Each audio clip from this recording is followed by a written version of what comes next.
Hello, and welcome back to the Boys Play D&D. Last week we had a bit of a vacation. Boys Play D&D. Feedback Raiden? instantly because it's scuffed. Last week. What's Oh my happening? god. It's double scuffed. Oh god! I don't know. Oh Alright, wait, it's fucking saved. scuffed. It's saved. No, so the audio program we use does not support tilde as a push-to-talk key, but that's what I use on Discord, so I have to change it. Anyways, yeah, welcome back to the Boys Play D&D. Last week, as I was saying, we took off because I was away on vacation. But yeah, this week we're back. So last time we played Saltmarsh, the boys finished off the hunt and successfully killed a pair of displacer beasts.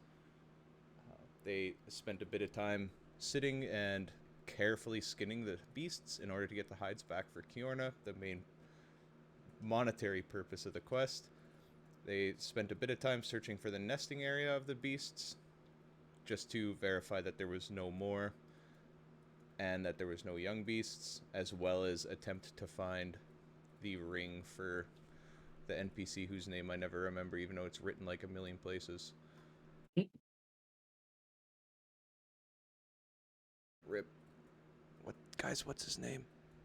Erstan Meadowcrest. Yeah, that's the one.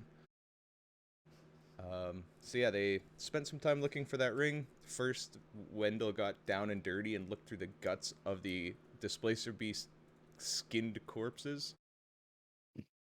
He did not find anything there, and they did then search some of the bodies in the nesting area that they found, and did happen to find the ring.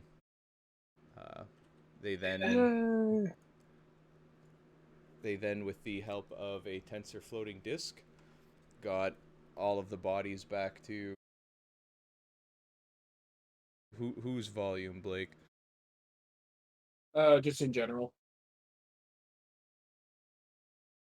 That's In not general, it's max, so Oh. maybe Well, turn your headset up. that's not on my end. That's not good. Anyways, so they summoned a tensor floating disc, loaded it up with all of the bodies, given that recently there was some more, or that most of these bodies are from the nearby outskirts of Saltmarsh, and they went back to Erstan. They returned the ring to Erstan, gave him the bad news, and denied any form of payment as kind of a goodwill gesture. Erstan, after doing a bit of grieving, volunteered to round up the other nearby villagers and recommended that the group bring the bodies to the graveyard, and he would meet them there in the morning for whatever funeral they could do given the state of some of the bodies. So the boys went back to town, located the graveyard, and met a new face by the name of Crag. They had a bit of a discussion with him beforehand, given his house was filled to the point of breaking with books, but ultimately ended up just leaving the bodies with him and going to bed as it was getting late. So they went back to their respective homes and uneventfully slept, only to awaken the next morning. level 4, right? Damn. No, not level 4. Uh, I tried, boys. good try. GG. Solid effort. All right, so yeah, you guys all awaken in your respective homes and have a few things to finish off here to wrap up this kind of first side quest. We didn't go back to the leather working shop yet? That is correct.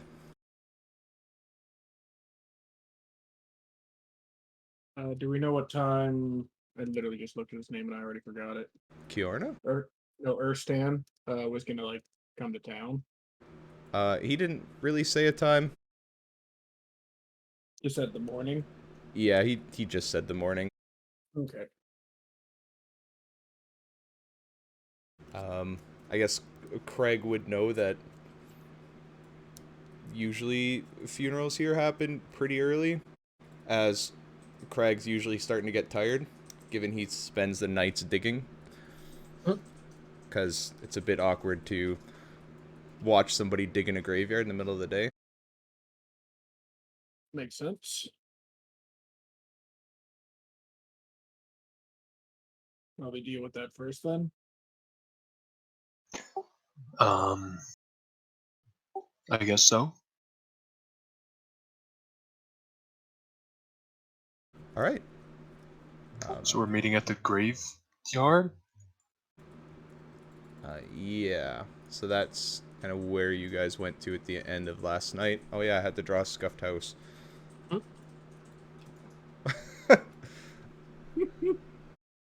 So yeah, I guess you all kind of arrive at the graveyard after totally have planned this last night. And there is a decent sized crowd of people. It seems like there's, roughly a family for everybody that you guys found. Plus a few extra, just given the trauma that was in the area. For the most part, I guess I didn't plan a funeral proceeding, but the families sort of approach you guys one by one after Urstan points you out. They all give thanks for bringing them at least some closure, even though it's kind of not the expected closure, but it is what it is.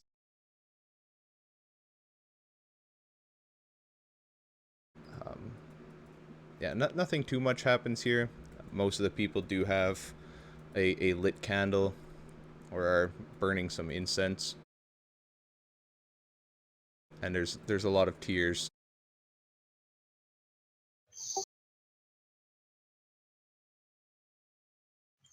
Sounds like a sad day.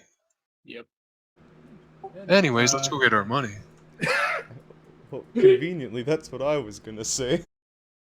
I'll do my best to console the people that come over to thank us, but yeah. You pat them on their lower back because you're short. More or less. Patting everyone's ass. I'm so sorry for your loss. Just slapping their ass. What am I, Gilvius? Fucking Wendell. Worst part is he's oblivious that he's even being a pervert. Come on, Wendell. Wasn't All actually right. doing that. But yeah, it's a pretty standard funeral. It's enough people that there's not an official proceeding, so to speak. A, because most people that just went through trauma don't like giving a proceeding, and B, it would just take forever. People are invited to kind of come up and say, whatever they'd like, but yeah, for the most part, it's just really sad. Why did we come here? To be sad. But yeah, so that takes about an hour, and then you guys wander towards the Leatherworks. On the way down there, I stop at the snapping line for a drink. It's oddly full for this time of day. Did all the other people from the funeral go straight there, or what? Some of them went home with their family. Urstan is definitely there.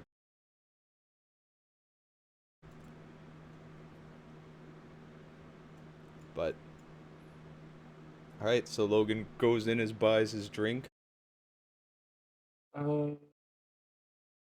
I'll get Urstan a drink as well. I'll just hand him a gold piece and go like, the next round's on me. Alright. Thank you, young one. Or little one. Well, it's actually both. I'm not that old.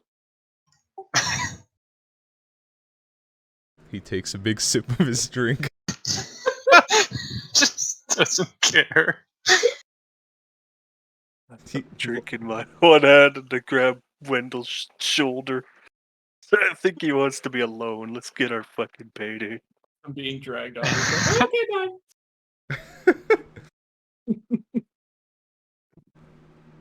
All right.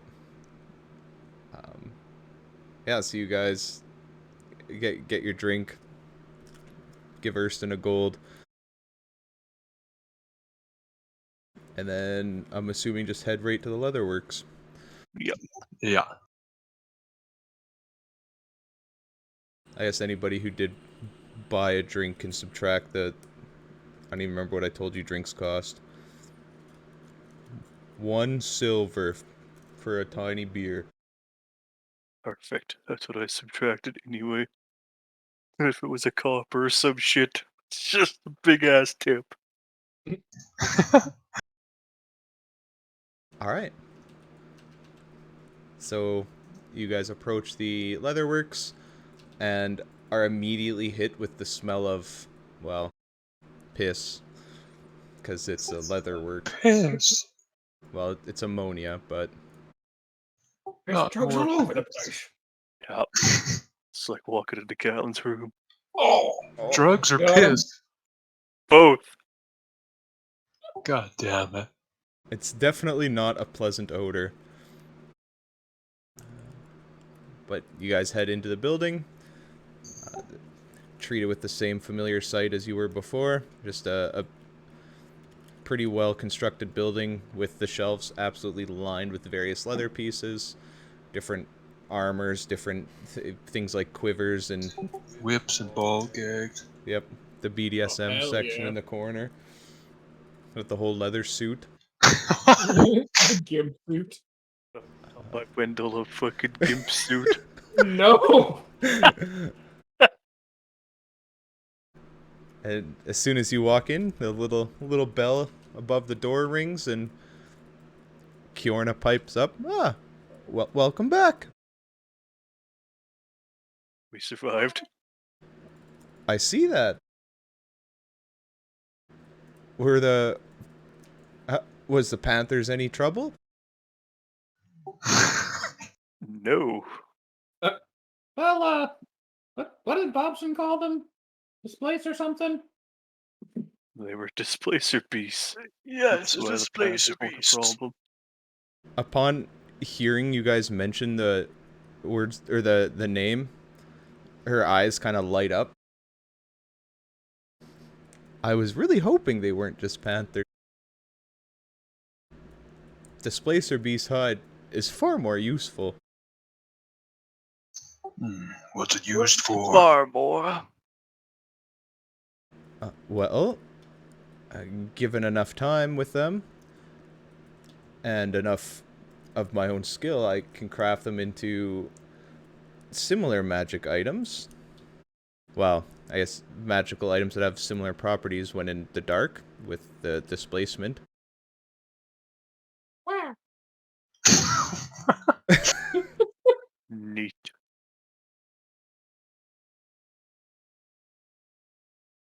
We brought back the hides, didn't we? Yeah. Yep. Bitch is alive. He can just toss him on the table. I think he's carrying him, isn't he? Or Gringus, one of the buff dudes. I don't remember who had him. Definitely wasn't me. I think I was carrying it. I was plopping down.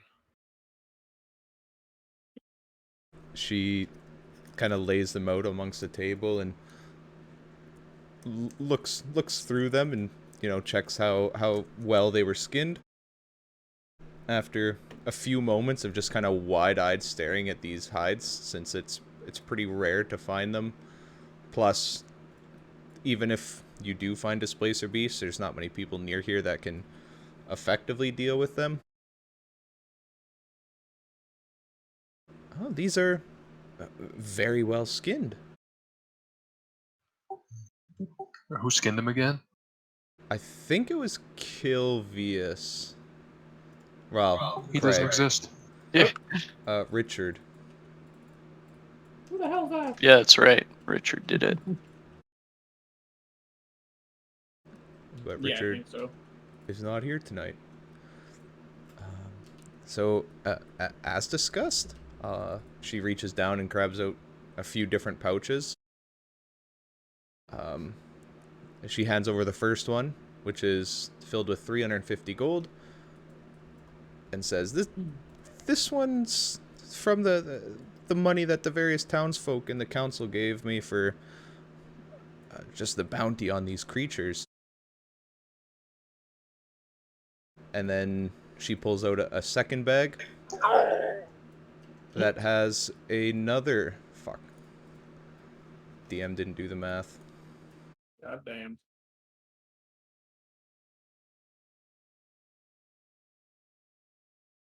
We all got 50 GP then. Or F. I fuck up the math because not everyone's here. Oh my god, this is scuffed. Hmm? I need to go look at the fucking monster entry for Displacer Beast. Oh, right, because it was per CR. Yep. So she pulls out a second larger sack and slides it over, as promised, with the assumption that it was larger than Panther's, which we now know it was. 100 gold per challenge rating, and she kind of sifts through a book of just beasts. Finds the entry and counts out 600 gold from the larger sack. Hell Oh yeah. my god. So it was 350 and 600? Yep. Holy shit. So 950 divided by 7? I guess it depends if you guys cut in Richard and Brett.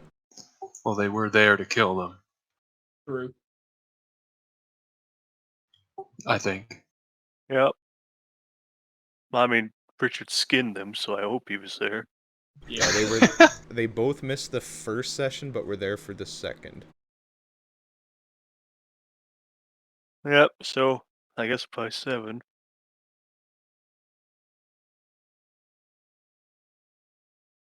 Man, if only the DM evenly made that number divisible by 7. You give us an extra GP, and it'll be 136 each. Alright. She flicks you 1 extra gold. Alright. Perfect. extra 2 gold. She flicks you 2 extra gold. 3. No, only 2. Shit. I'm just updating Brett and Richard's sheets. Oh, what was the total? Bobson nodded off there. 136 for each of us. That doesn't sound okay, yeah, that's right. Alright. And then as you guys are kind of counting your money and splitting it evenly in the middle of her shop. Mhm. So, if you guys find any of these creatures, or any similar beasts for that matter in the future, if you can skin the hides as well as this and bring them here, I'll keep this raid open. I can always use the leather. Oh.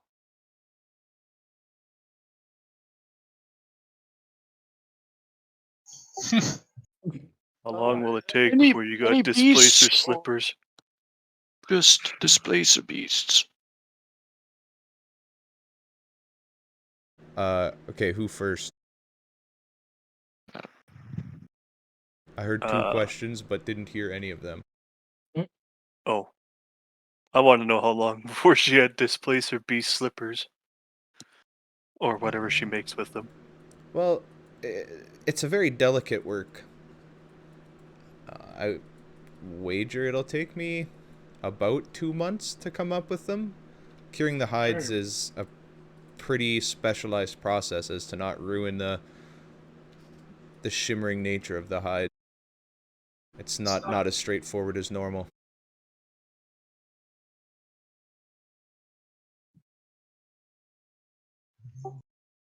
And I wanted to know if she'll take leather from like any beasts we kill or just specifically displacer beasts.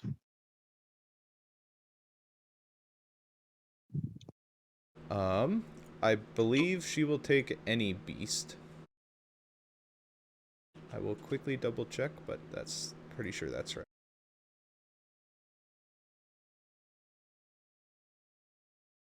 Yeah, any beast or monstrosity. Yeah, any beast or monstrosity of at least a challenge rating of 3. All right. Challenge rating. Not again.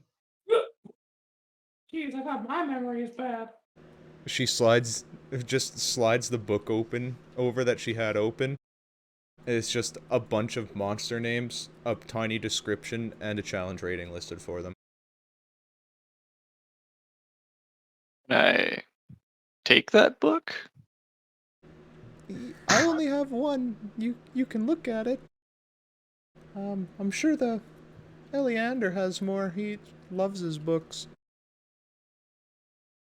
Well, thank you for the advice. I shall seek him out. Or maybe Craig. He has a lot of books too.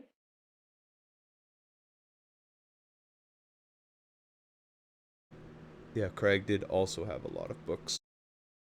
Most of them are actually Eleander's.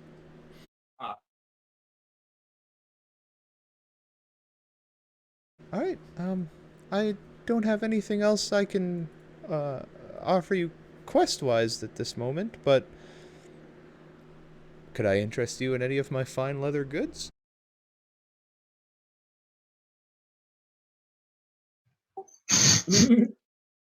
Oh Not much of a leather wearer myself.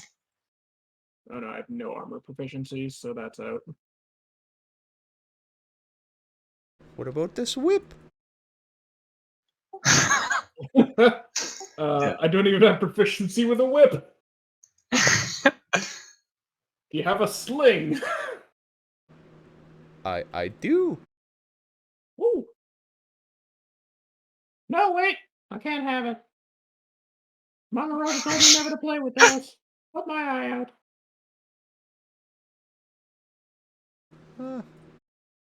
I guess that's a risk with anything. He just kind of like thinks. Oh yeah. Well, best be going. Yep. Alright. Alright, I walk out the fucking door. Thanks for coming.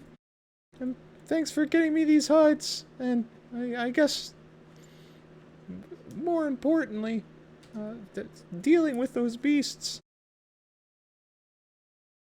The hides were definitely more important to her. It was very obvious in her voice. Yeah. Are we outside? Yep, if you want to be. As if everybody left. Yeah. Yeah, I had nothing. Did we want to check on that other quest? They seem to be quite profitable. Yeah, Might as I'd well. say. Where's yeah?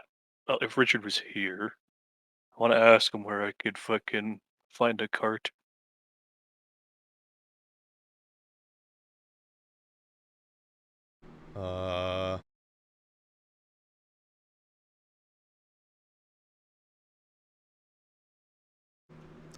Brighton doesn't actually know. All right. Well, Straw while you're blocks. figuring out, I also want someone to drive it for me. You want to hire a driver? Yep. Bobson just starts rubbing his hands together. Well, I guess Somebody in Richard... this collection has a bright idea besides myself. Unfortunately, Richard isn't here. He's straight up gone. Gringus is a local. Would he know? He carries a lot of heavy shit. Somebody might deliver it. Yeah, you buy them at the cart store. Lead the way. Does anybody know how much a cart costs? $5. I can find out.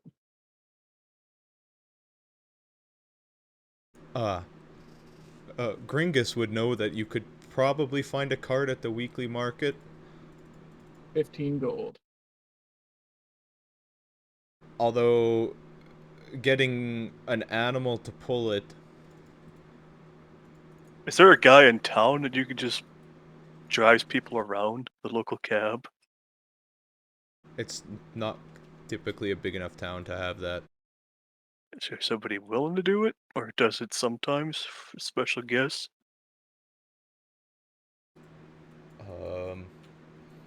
I mean, you could try to find one. There's nobody sitting there advertising that they're willing to pull a cart, or that they are a We'll carting pull service. cart for food. Craig seemed like he didn't like his job very much. Maybe we could pay him better. He could come work for us. Hire Craig to pull a cart. Yes. Wait, so do you want like a cart to hold shit in? I want someone, even a rickshaw. I just don't want to walk.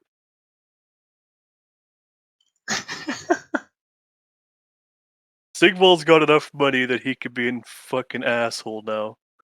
So he wants to be a showboating dink in town. Riding around in a Holy carriage. moly. Makes sense, makes sense.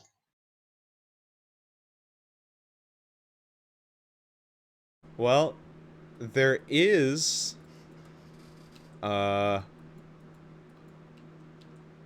building where a bunch of sailors hang out waiting for sailing work. It's basically land sailing. It's, I mean, that's a, you know, at least a place to look. While the DM tries to figure out what the fuck to do to hire you a cart. I think there is a concept of hirelings in D&D, actually. Yeah. I don't know if a chauffeur is one of them, though. I mean, it is. Now, There you go.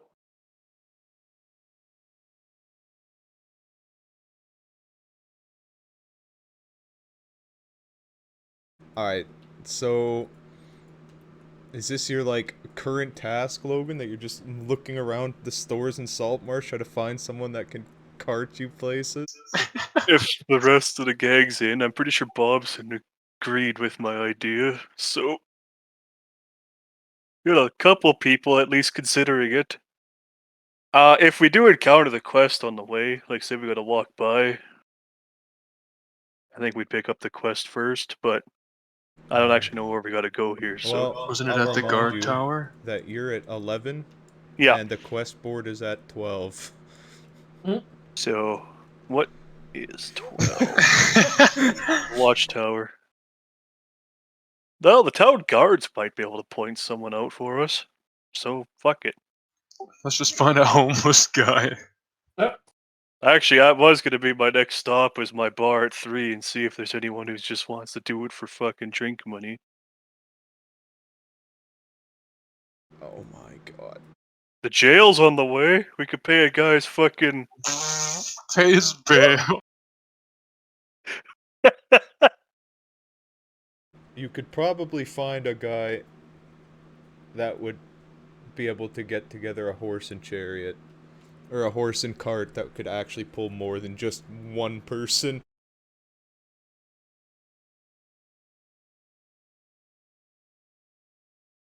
Yeah.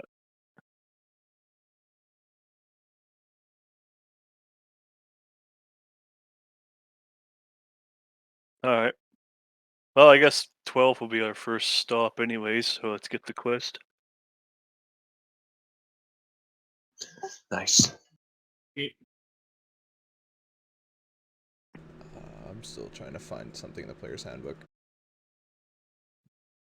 Quick, someone kill time.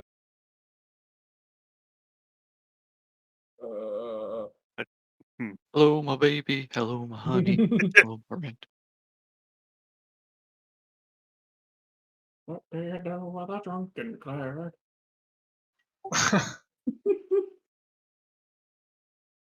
All right, all right. All right, so you guys head back to the tower. As it kind of was last time you were here, there's a few different guards meandering about outside, trying to pretend to be busy. But for the most part, there's not too many guards. You walk up to the, I guess, notice board as you did before, and find that there's still, well, I guess now a singular post-it on the board. So you walk up and pull that off, and it reads,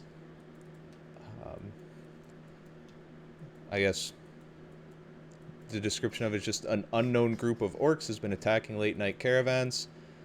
The attack started recently. Not much is known. Talk to Ebnis Drobrahor.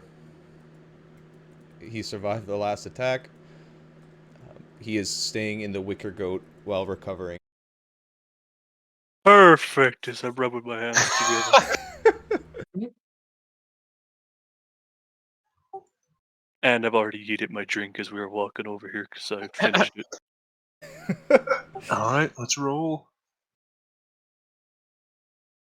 Where the fuck was the Wicker Goat? It's number 3, I think. just Yep. south. And I guess as you guys are walking away, you hear a gruff voice from behind you. Hey, I seen you guys take that notice. As you turn around and look and see Eleander. Oh, hi. What's up? Not much. It's just appreciated. All right then. There's a lot of concern with that one. That the attack was on a trade caravan, and we're worried it's gonna happen some more. Eleander's one of the town council guys, eh? Yeah. He sure is.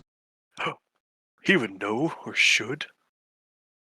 Is there anyone in town we could pay to drive us around with a cart or carriage? Yes. Where is he? Nice. And how much? There is a building in the green, or not the green market. He points in the direction of roughly. Why is my ping working? There on the map. Oh, on the bridge. It's like right at the top of the bridge. Yeah. Yeah, there's a business there that is responsible for carting out of the city. I'm sure paid enough they'd be able to cart within the city. He kind of scratched his head a little bit. If I remember correctly, their going rate for between towns is about 3 copper per mile. All right. We're going to visit him as soon as we've finished visiting the Wicker Goat. Thank you. You're very welcome, and thanks for helping with the town. We're still deliberating on what exactly you found aboard that ship. You guys should come see us in a few days here, as soon as you're done with this, and I'm sure we'll have something by then. Right on. Was Eleander the guy that was missing from the meeting that one time? He was not. That was Anders that was missing, I believe. Ah, that's like similar.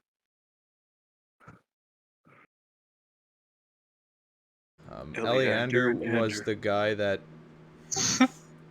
I don't know if you guys have actually dealt too much with Eleander. You primarily deal with Ida, and Gellin was pretty He really liked the performance Brett put on. But Eleander was the one who approached you kind of like off as you guys got off the boat. Oh yeah. He's the watchman.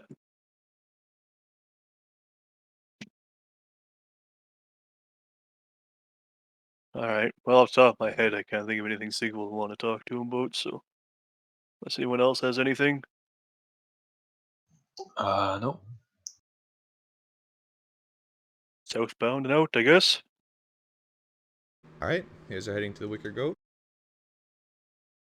Yep. All right, so you guys walk into the Wicker Goat, and let me switch to that scene because I can actually do something. Well,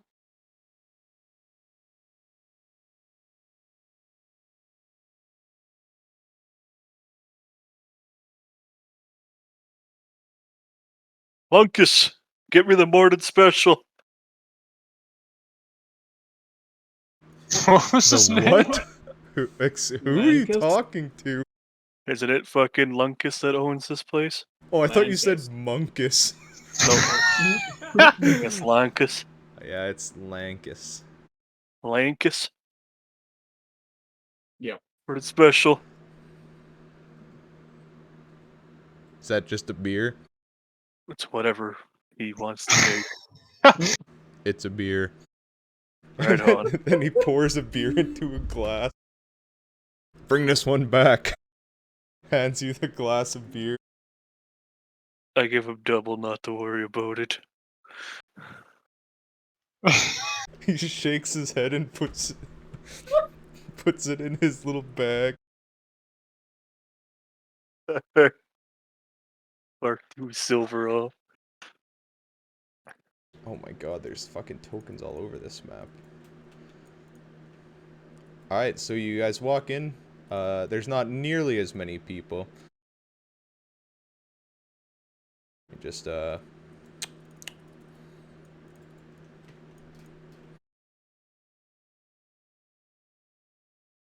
there. Holy fuck, there's a party on the road. Yep. They all died. Disappeared. Oh The only difference is that there's a unique face sitting at that table, conveniently.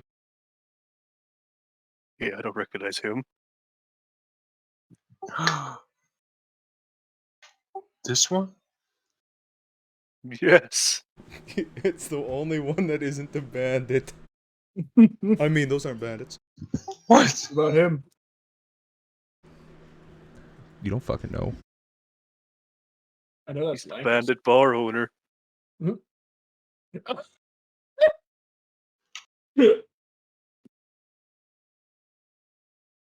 Alright. Morning, sir. We heard you're the survivor of the caravan attacks by the orcs. That depends. Who's asking? We are. Wendell. What? Who? I just wave. Hi. I'm Wendell. Did we agree on a stupid team name? Bim's privateers, I think. That's the one. Oh Yeah. god. And who is Wendell and what does he want with me? I'm Wendell. I'm right here. That only answered the first question. Oh, well, we saw your note there. And we were gonna go take care of that. Wanted to see what you knew or remembered. He kind of looks around at all you guys. I suppose you could probably do it. Yeah, I hope so. So I guess as you guys look at this person, he's a pretty aged looking dwarf. He's, I guess, Just looks like a dwarf. But aged? Pretty short. A bit old. Not Bobson level, but Bobson's younger brother. getting up there. He has flowing white hair, pretty long white beard, and an eye patch over his left eye. And a golden border. Yep, fancy border. I don't know why some of them have golden borders and some of them have silver. They paid for the premium border. They got the premium border. Yeah, I suppose you guys could do this. I'll tell you what I remember. We were heading to Saltmarsh on the eastern road, coming in from Seaton. Our caravan was a bunch of trade goods and some mining supplies that we were bringing to the dwarvish mining operation into town here. About halfway down the road, we were attacked by a group of orcs. It was pretty late at night. I didn't get that good of a count, I was busy killing them. And he points over to a big hammer laying on the table, or against the table beside him.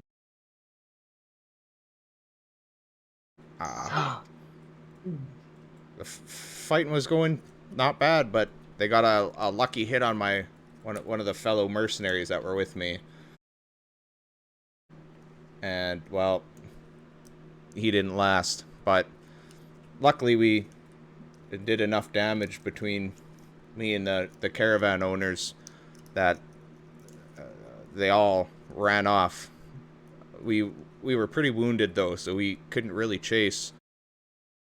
We, at that point, just scrambled away and left the cart. All right. Wendell, come here. Hobble over. Bust out that map. Yeah. Whereabouts on this Pull out map my did that map. occur?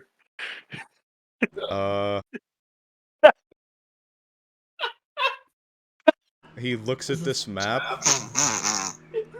This is the greatest thing I've ever done. He looks back at you guys and he's like, yeah, I don't think you guys can do this job if this is the map you got. What do you mean? I drew it myself.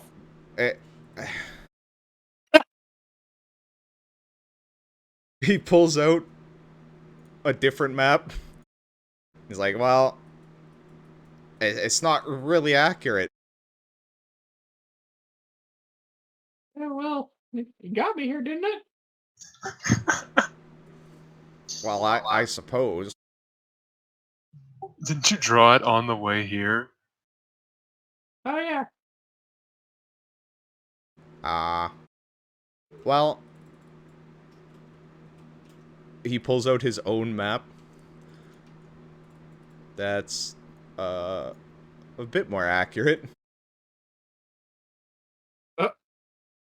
Look at my map. Look at his map. Oh, here's Basically the sunset, same thing. man. Yep. I don't see a difference, man. Yours is even smaller. Mine goes all the way to Waybury. We don't really need to go to Waybury where we're sitting. Anyway, on your accurate map, whereabouts this take place? So, he points to this southern road. Well, this road here usually is where we take from Seaton to the mines, but there was a bit of flooding and it's harder to pass, so we were taking the northern road here. And we were about halfway. Right about here. And that's where we got ambushed. If I had to guess, their orcs are either up in this hilly area here, or possibly even over in the Dreadwoods somewhere over here. I'm not really sure. I hope that's where they are.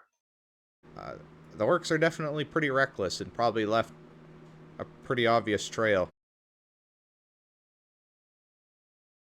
Right on. That's a good lead. The last attack took place about 2 days ago. I was pretty beaten up, but as you can see, I've healed up nicely. Yes, I find most injuries are healed with just one long rest. Yeah, that's... if my time in the army taught me anything, that's pretty accurate. I expect the next trade caravan to be trying to come through tomorrow night. If you guys are interested, I'm really hankering to kill off these orcs and we'll come along with you. How big is his hammer? Warhammer sized. Gringus is just studying this guy's hammer. Hmm. In the field for it. If you're concerned with my safety, I did spend quite a few years in the Keeland army. And he lifts up his eye patch.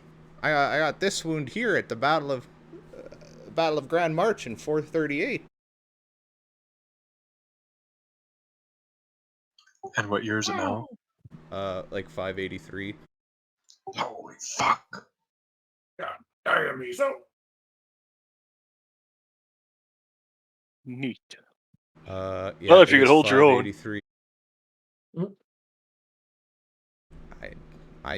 I'll definitely be an asset. I wouldn't be able to take him myself, but you seem capable enough. Well, do we want to go out for the caravan or use the caravan as bait? Well, if it were up to me, I would go see if we could track him down now. Using the caravan as bait might not be a bad idea, but who knows if they'll even attack the caravan.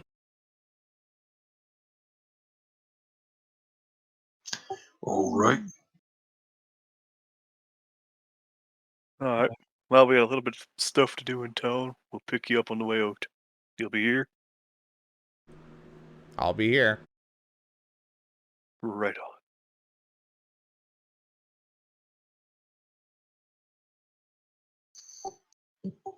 on.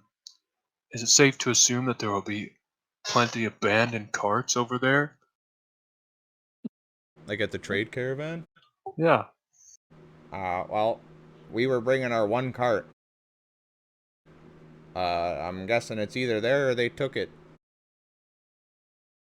The one car caravan. You can put a lot of gold on one cart. But doesn't caravan literally mean multiple Yeah. vehicles?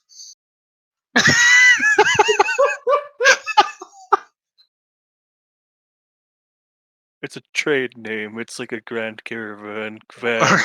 Okay.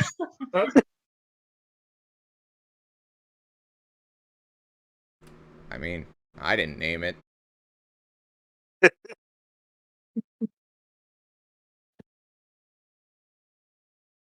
Alright. A caravan is a covered truck. Or a van. Oh. What's a van? Type of shoe. I don't know, Oh. but if you cover it, it's a caravan. Huh. Alright. Or it's a large group of people, typically with vehicles or animals, and we have those. What, one vehicle and a few animals. We found Right on. the NPC equivalent of dictionary.com. Hey, I don't want to feel fucking attacked like that, please. Discuss the semantics enough now. We'll be by later to get you. Alright. And I go get my drink topped up. Jesus. It's a lot of alcohol in the morning, Logan. Yep. Logan's dressed as party boy. Anytime's drinking time.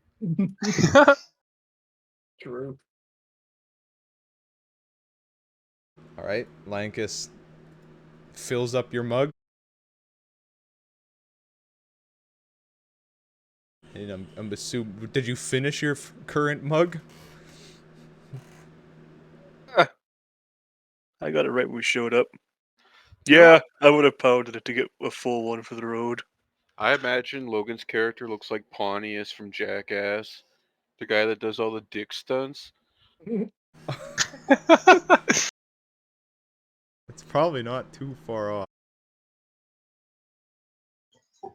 So we're going to find a cart? Yeah. Well, lead the way. Over the bridge. This godforsaken bridge half our party hates. Any elves or half elves feel sick going over the bridge. We spit on the bridge. I don't know what you guys are on about. I feel fine. Well, Wendell, you don't look fine. Oh! Oh. 1 sec, I'm totally not quickly doing something.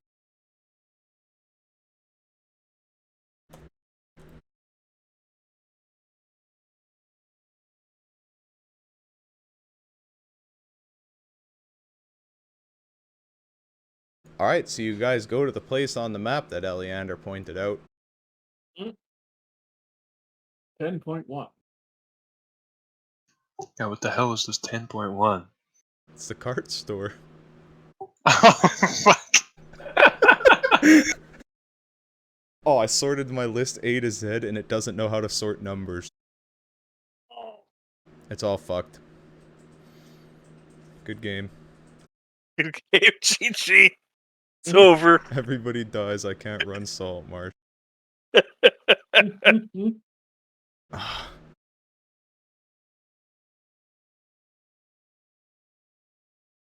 Thankfully, I have a list of NPC names I generated.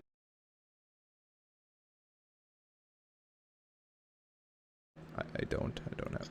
Just make one up out of the top of your head. I am not good at doing that. Stefan Engelberg. Alright, that's the name.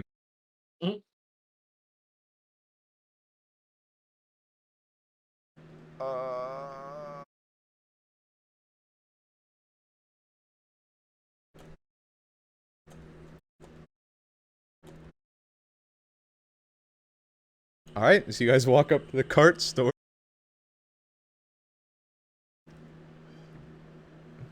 It's, don't know how you guys missed this building. It's in the shape of a giant cart without any wheels.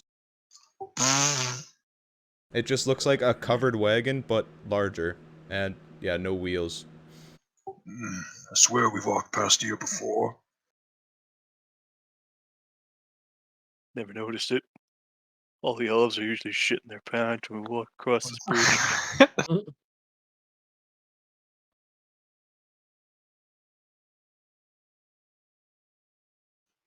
Yeah, is it known by the For residents 5 of the seconds. town?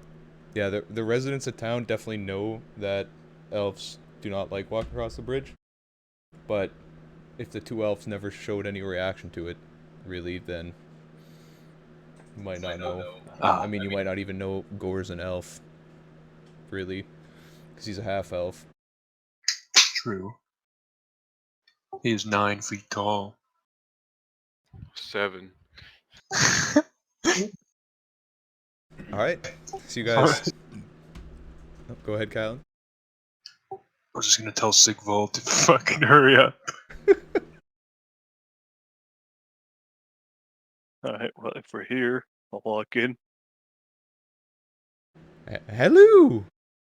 Oh god, it's Mrs. Doubtfire. Nice.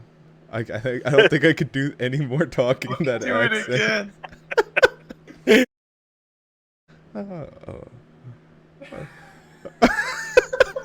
It's too stupid. Hi, Well, welcome Carriage to the or cart cart? store. Yes. So, where you come for all your cart needs?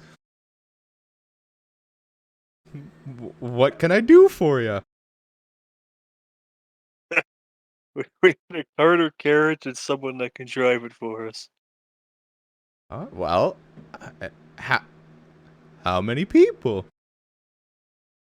Where's it going? 7 all around town. Do we want it to come out town with us? We need 8. 8, I guess, if we're taking the other guy. Well, I mean, most carts that can hold 7 can hold 8. Convenient. And just around town? And possibly on the route towards, what was that, Seaton? Ah, so you guys are heading to Seaton. More like halfway there. Why haven't we just decided to pool our money together and buy a horse? Because Logan wants to hire a cart. Yeah, Yeah. he wants to hire a slave to go with that car instead of a horse. Yeah. Well, if you're looking to go to Seaton, or well, halfway. Oh, I cannot be consistent with this accent. That is his accent. Inconsistency. Yes. I need to get out my ruler. Is he gonna measure the cart with a ruler? Oh, he's gonna measure the distance. Well, I'd imagine we'd want the cart to go wherever we go eventually. Yeah, this is kind of just to have you at our beck and call, like, all week. Ah. Well, with that in mind, I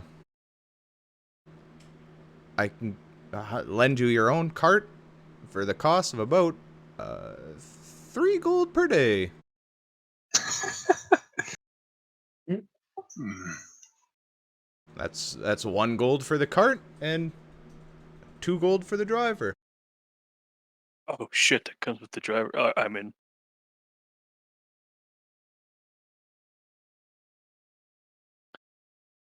Sigvald's in better shape than that.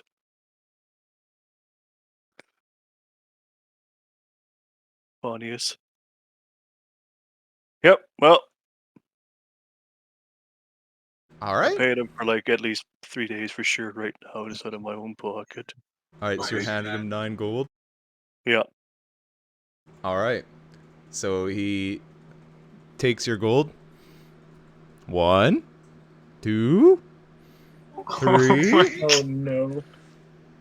Yeah, looks like 9 to me. And he heads out a back, or like a door that's right behind his little counter. And Looks like 9 to me. You see that fucking guy from Mr. D's with the fucking crooked eye? you hear him like rummaging around in the back and talking to someone. A few seconds go by. He comes back out. All right, your cart should be on the side of the building in about, well, now. Oh, fast. Alright. Well, walk around. Where's our cart driver? Hello. Just him again. It's just out there.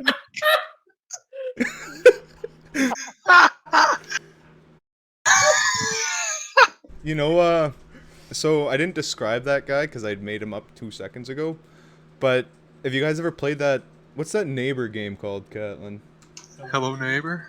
He looks like that. He looks like the neighbor. Oh no. This thing's gonna self-destruct. Except his mustache is twirly. Like, really twirly. So he's actually evil. He's Dick Oh. Dastardly. More evil than the neighbor. Holy shit. Alright, that's our driver then.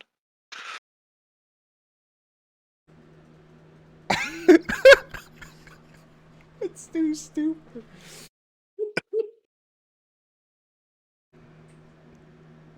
Hello. Are you the guys?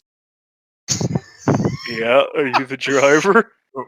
We just came out of the store, so that's us. The name's Chauncey. Oh, see, Williams? No, just Chauncey. Just Chauncey. Alright, Chauncey. Let's head to the wicker goat. Well, you should probably get in first. Yep. This cart can fit all of us? Yeah, it can fit 8 people. Holy shit, is it drawn by like 2 horses or something? Yeah, he's like sitting up. So it's a covered wagon. And he's kind of like sitting up on a shelf that's like halfway up the covered wagon. Nice. And the cart's pulled by 2 draft horses. Nice. Oh. Random We style have now, a boys. caravan now. Neat. Actually, I need We to. have our own caravan.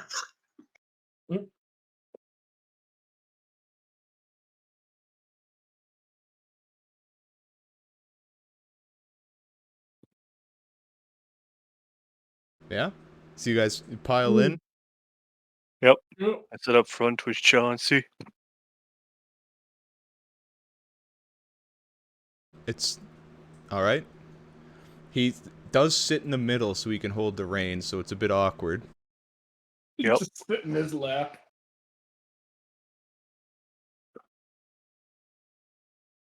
Alright. So you guys head back to the Wicker Goat. Yep. Pick up your boy and head off? Or is there anything else you guys wanted to do in town? I think that's it. Yeah, we did the funeral, got our money. There's nothing else I can remember wanting to do before leaving. Yeah, I got nothing. I guess let's hit the road.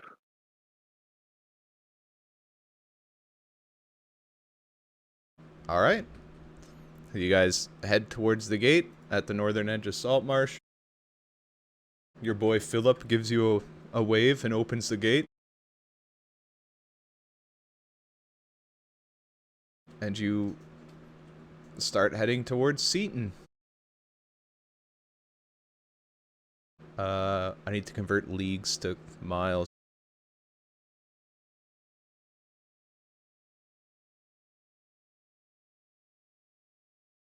This map is all kinds of fucked. Oh no, it isn't. So each one of those squares is about 3.5 miles. Oh my god. Which is a bit weird, because the haunted house should not be that far up then. There you go. Ooh, Convenient. teleporting house. Oh shit, everyone thinks it's haunted.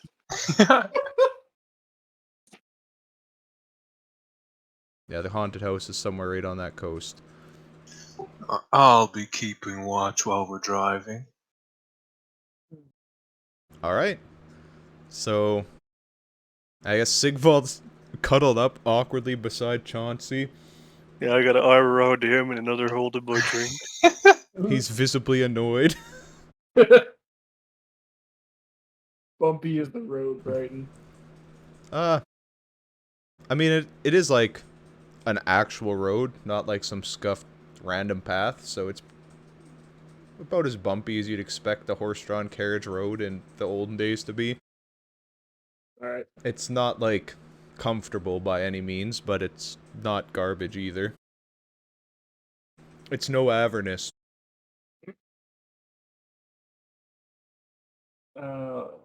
Is it too bumpy to reasonably write a letter?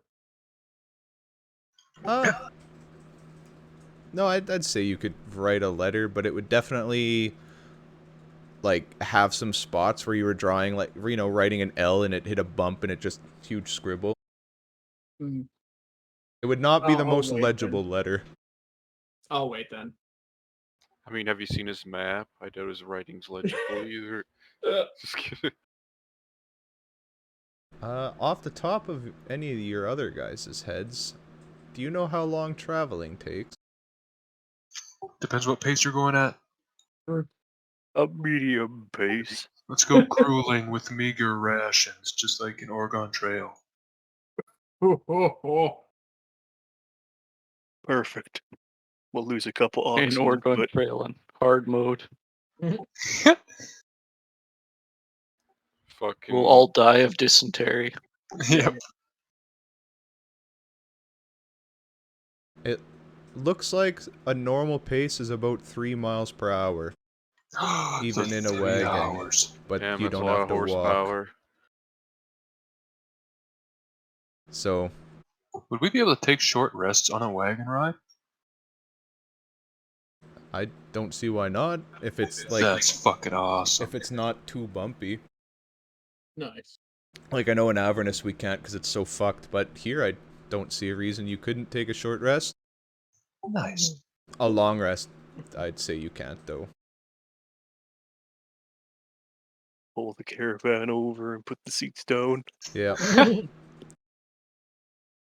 so Alright. you guys leave Saltmarsh. It's just a bit before lunch. And it takes roughly 5 hours to get there. Hey. Not quite. Jesus. 1, Right on. 2. Yeah, about 5 hours. And as you approach, I guess Catelyn, roll your perception checks since you were keeping watch. The whole time I was getting Chauncey to tell me traveling stories.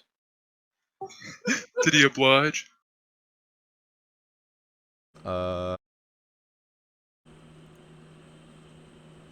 Roll a persuasion check to persuade him to tell you a story, Logan. Uh-oh. Come on. Oh! He did not oblige.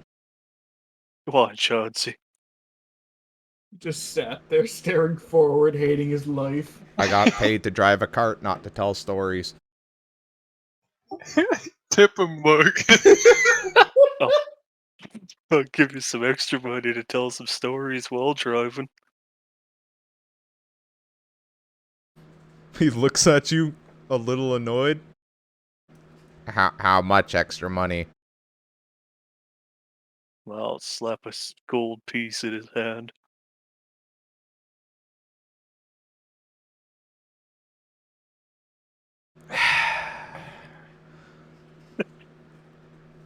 Well, one time. Brighton can't think of stories off the top of his head. Perfect. I just want canonically I got stories from him. He definitely told you a few stories. Perfect. I mean, they weren't exciting. They were mostly along the lines of, one time Gellin paid me to go out down this road all the way to Seaton. We seen nothing. And then came back. Yep. Nope. I just want confirmed that he told stories. I'm happy now. Because in the future, I'm gonna make up made up references to his stories. Oh, I just realized it's God. actually much faster.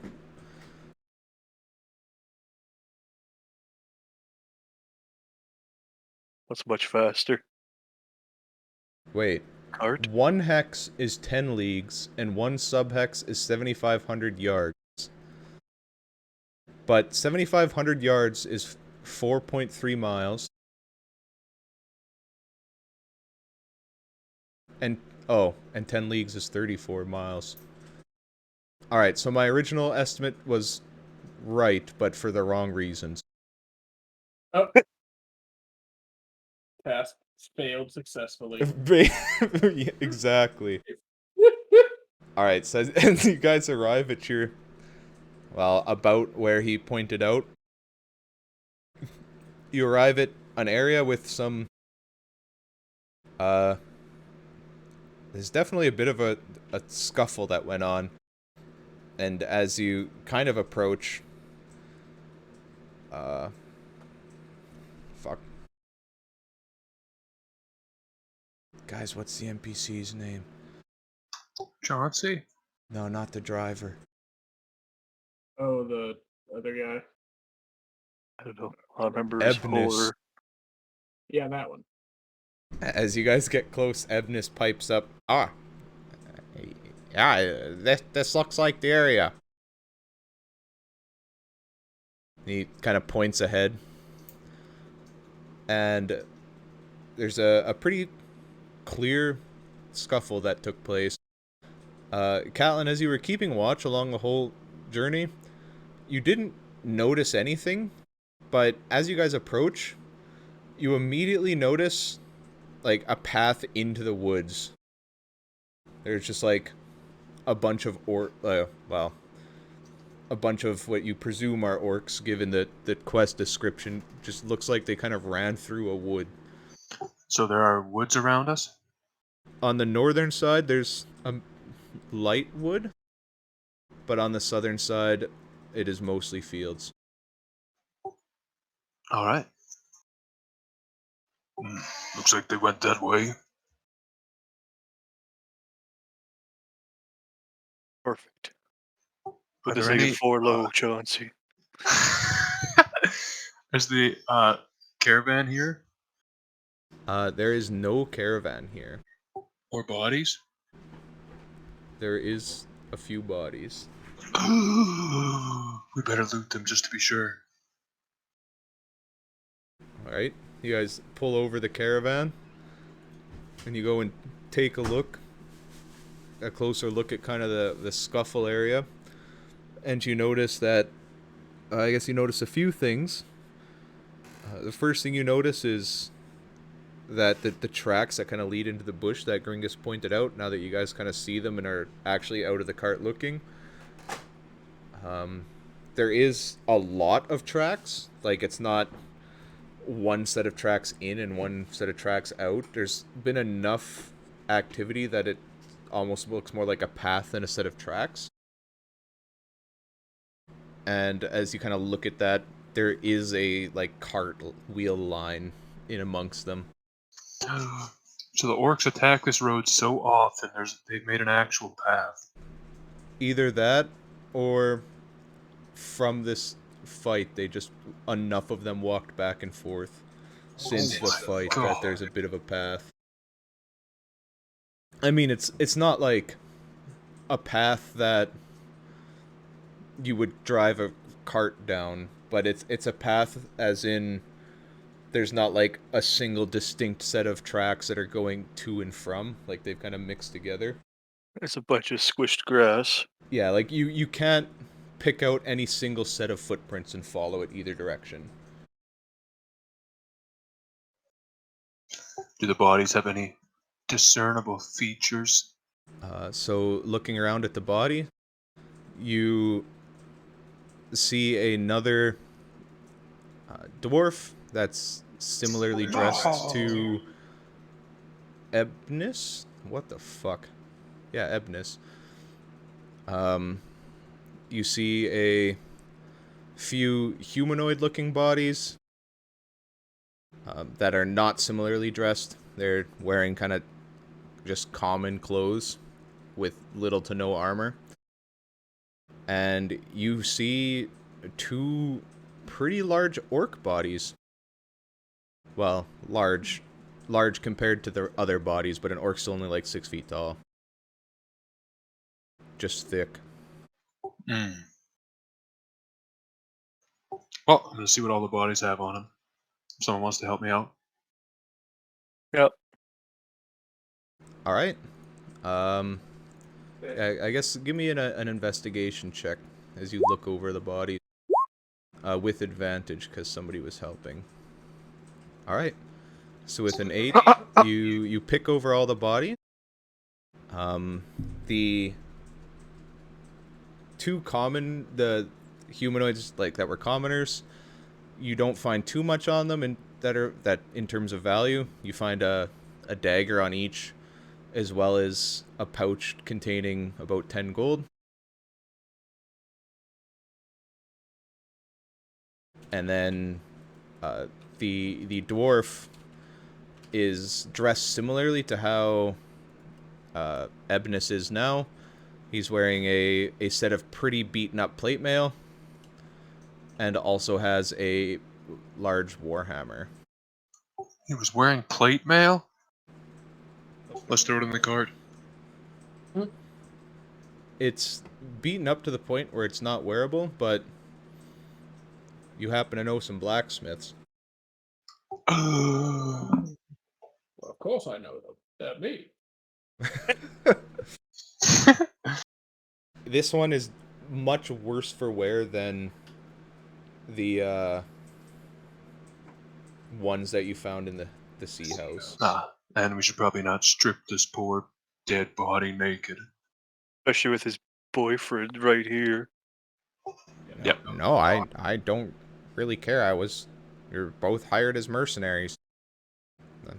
Just because we're both That's- dwarfs, I'm not affiliated with them. Alright. I'll be taking this then. You know those scuffed fucking what do you call them? Things they used to make like in Civil War and shit. Those 2 stick and a fucking piece of cloth. Fucking Splint? no. Like I think a you put a body stretcher? on the care stretcher. That's what I'm trying to figure out the word for. Scuffed stretchers that we get attached to the back of the cart and bring the bodies home.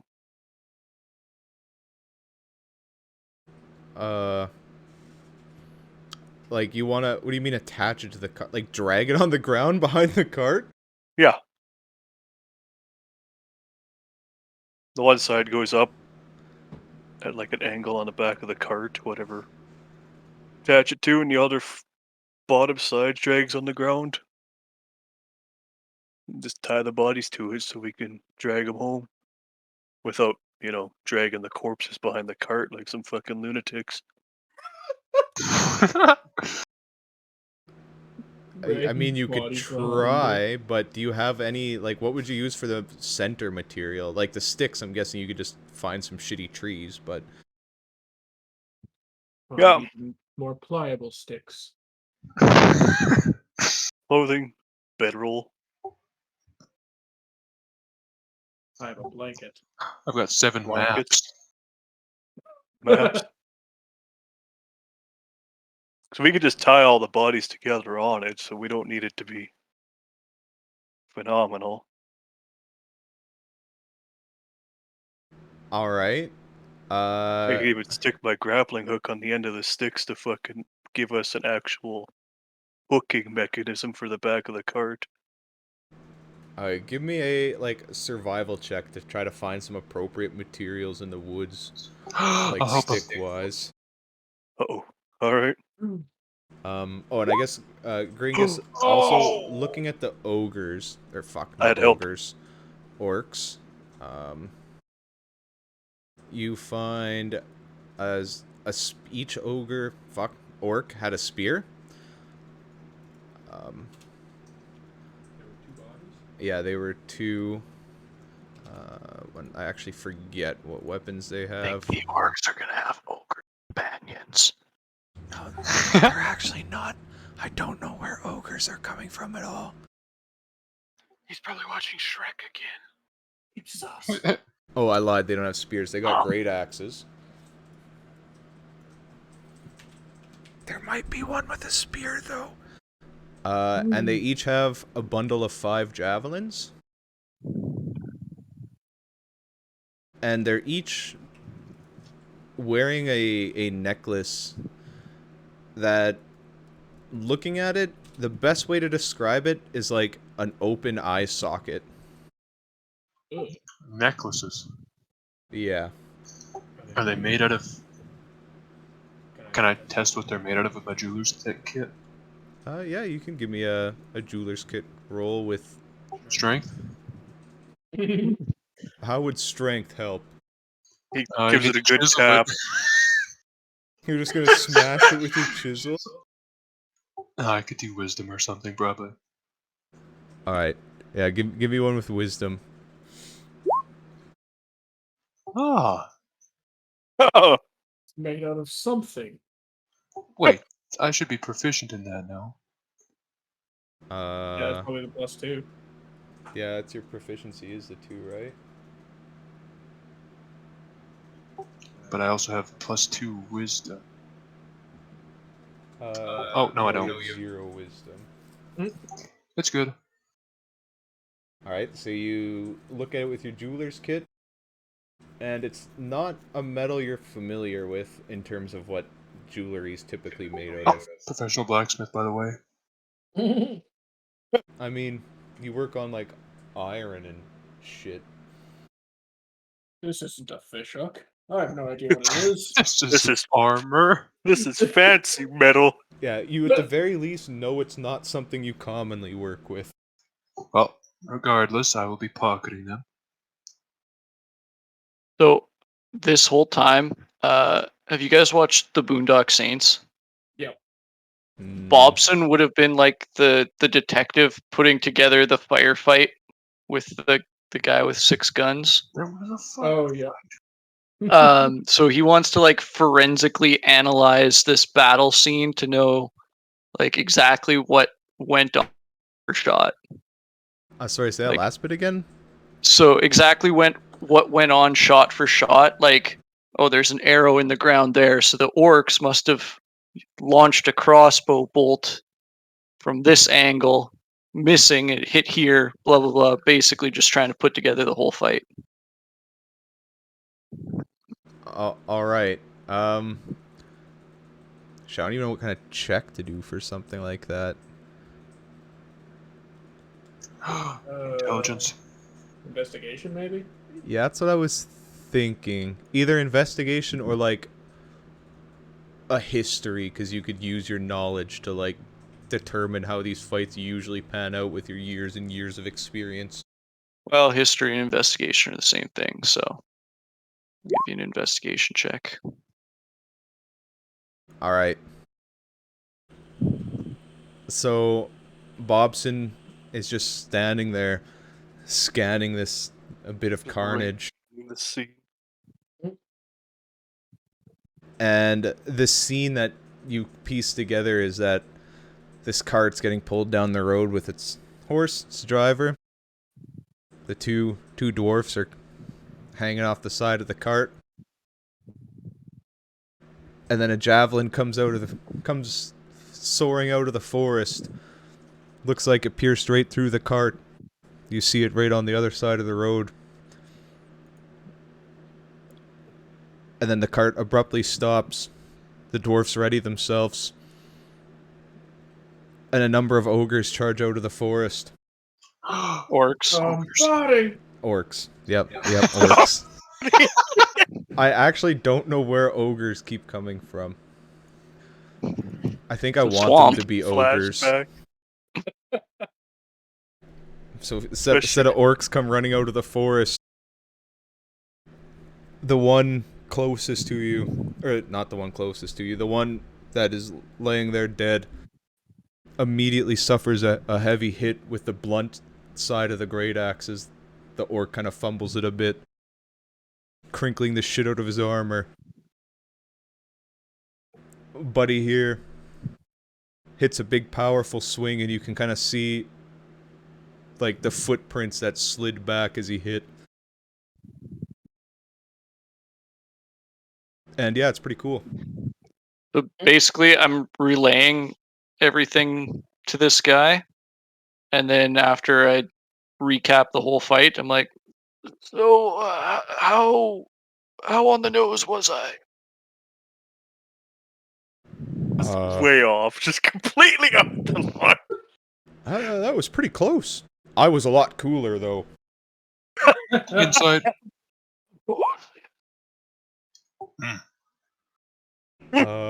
Well, one sec. He does have a character sheet.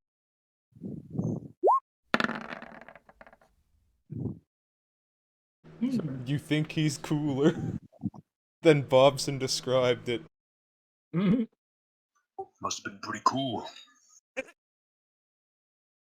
Alright, Logan, with your survival check, as Bobson's kind of recapping what happens, you and Grinkus get a little bored and looking through the forest, and you find an old willow tree. What a discovery! It is near-ish the marsh. It's just a random willow tree. Very interesting. And you go and expertly cut off one of the branches that seems to be about the size, and you kind of bend it into a U shape. Who's gonna actually craft the splint thing? Our stretcher. Or, yeah. Oh, most of our good crafting guys are gone, eh? I don't know if... I have a hammer, but no nails. Let's see what tools you guys are proficient with that would be relevant. Alright. Gore's water vehicles will not help. I got alchemist supplies. Not Nice. very You can handy. mix up some glue. Yep. Glue it all together. Wait, what's Buddy actually proficient in? Nothing useful. Oh, me and Richard both have nets. We could use that. That would work. Like thread the stick through the net holes. Yeah. 2 sticks through the net. Tie the ends up so it stays. Alright. Easy money. Given that a net kind of has holes and you don't need to think about it too much, and with your survival check you can manage to make kind of a holder that you can drag behind your cart. But now I'm netless, boys. It was Richard's net. Richard is not here. Oh! Oh, so if we die, we're fucked. He's jerking off in his hut. There's no emergency. Yep, Richard was Brett was busy doing some book stuff. Nerd. Nerd! And I don't know where Richard is. I'd say we go deeper into the forest. Yep. Check it out. Alright, so we got all the bodies piled up on the stretcher. I mean, Guess we we'll can leave pick them them up with on our way Chauncey. back. Oh, Yeah, we're but going not with the without the stretcher. cart? I was joking about it unless Chauncey actually wants to drive 4 low through the fucking... towards the bush. It will be very difficult for me to get through that bush with my cart. Alright, Chauncey, Alright. you just stay here where the massive amount of orc attacks have happened. And what if more happen? Hey. I'm fucking out of here then. Hook the corpses on and try to pay attention to see if you can see us coming up before they get to you. How long am I waiting here before I'm just giving up and leaving? Well, when you give her shit with this cart, how fast could you go? Well, with nobody on it, I'd say I could get back to Saltmarsh in about 2 hours. Alright, so be facing Saltmarsh, and if a horde of fucking orcs come running out, we'll giddy up, I guess, but... Alright, I'll wait here until nightfall, and then if you guys aren't back, I'll come back out in the morning. Okay. I'm not made to sleep in the dark with no protection. Alright. That's fair. Alright, let's go. Alright. Yep. So you guys follow a fairly obvious trail. So I guess 2 things. What order and how stealthy or not stealthy? Windows leading the way. Oh! I will be... Trail's obvious, eh? Yeah. And since it doesn't take much to follow it, I might actually put an effort in it being sneaky. Orcs are not the smartest people. I'll be right behind Wendell. No, it's not trying to be stealthy. I'll be behind Gore. I'm just loading this map to put in the order. Ah, yes. So we got Wendell. Where the fuck is Wendell? Oh, I found Wendell. Gore. Gringus. What about you last two? Is this an area where a guy could be kind of like out to the left or right? Yeah, like you could walk in the bush. It's Yeah. like Since not the- a thick populated. Have you ever watched like the Harry Potter movies? Yeah. You know the last forest they're in the second last movie? Well, there's It's Oh, like okay. a pretty like you could pretty clearly see through the trees, but at a long enough distance, like maybe about 100-ish meters, you can't like clearly see through. Like there's probably 2 or 3 feet in between every tree, or that's not very far. Like 5 or 6 feet in Yes. between any tree. Yeah. Yeah, I'll just go like 20 feet out left or right and just keep pace with Wendell, but trying to Rendell. be stealthy. We should probably not leave Bobson in the back. He might fall asleep. I fell asleep after analyzing the crime scene. His taxing on me. That's why I haven't responded. So he's not following us? Hasn't been if you guys just took off without him. God Yeah, I damn it. think so. Good thing we didn't go that far yet, because we're still figuring out what. You guys got to the edge of the bush and like, wait, what order do we go? Where's our companion there? Ebenezer. I'll follow the back if you want. Alright, did he notice Bobson was passed out before we left? No, Alright, so no one noticed. but all of you guys have also adventured with Bobson for 3 levels and would know how much he sleeps. Mhm. In character, you'd probably be pretty conscious of it. Sorta. He was actively being active the last time we paid attention to him, though. All right, Ebnis noticed Bobson. Alright, Easy Ebnis. enough, grabbed him. and he's following in the rear. There Alright. we go. Alright. So if you guys are trying to be stealthy, well, I guess you got 2 stealth checks. So I'll roll Ebnis's and get everybody else to roll stealth checks. Alright. Oh, I didn't put the disadvantage toggle. Oh! What the fuck? Wendell just blasting forward, just Hey, what the fuck? Why does mine look so fancy? overpowered. Fucking Wendell is just slippery.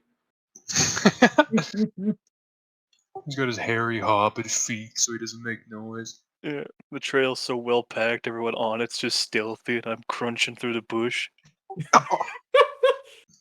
Me and the other dwarf are just clanking around. Yeah.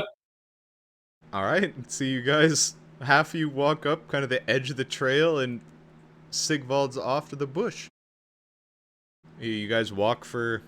it's quite a ways through this bush. But eventually you come to a clearing.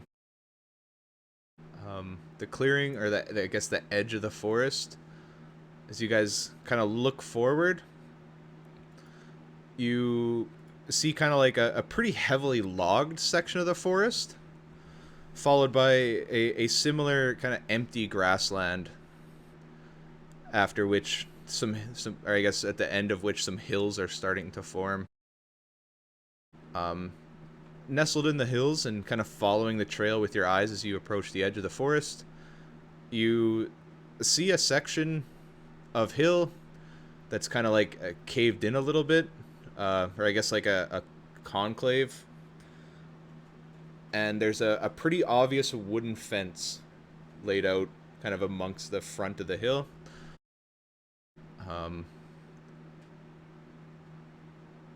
Looking at it a bit, you do notice an orc sitting on the top of a hill, seemingly scanning the trees for anything. And he does not see us. He has not moved since you guys approached the edge of the forest. I definitely did not put any vision on this map, but New map. yeah, so you guys currently just kind of see this front bit. And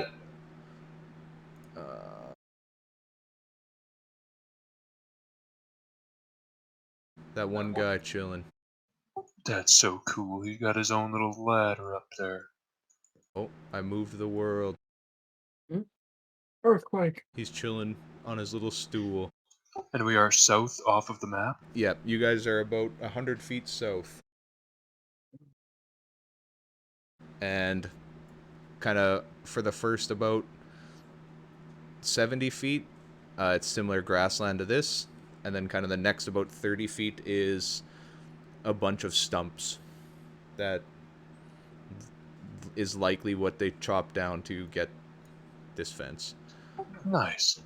This map's not 100% accurate, so kind of at the front of each gate, or each log, there is like another log jutting out at like a 30-degree angle. Do they have spikes? Yeah, the tops of the logs are sharpened.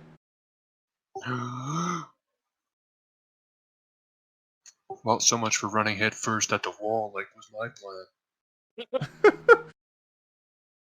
If only we had a cart to crash into it.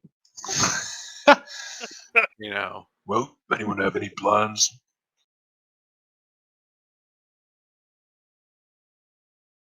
Guess we could try to loop around.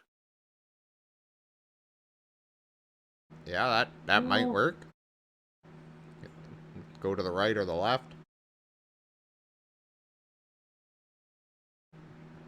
I don't know how attentive orcs are. Never fought them too much, but maybe we could take him out. I don't know how good you guys are with range. Do we know the terrain in the area? Is there a way that we could get around and get up to like these cliffs in the back?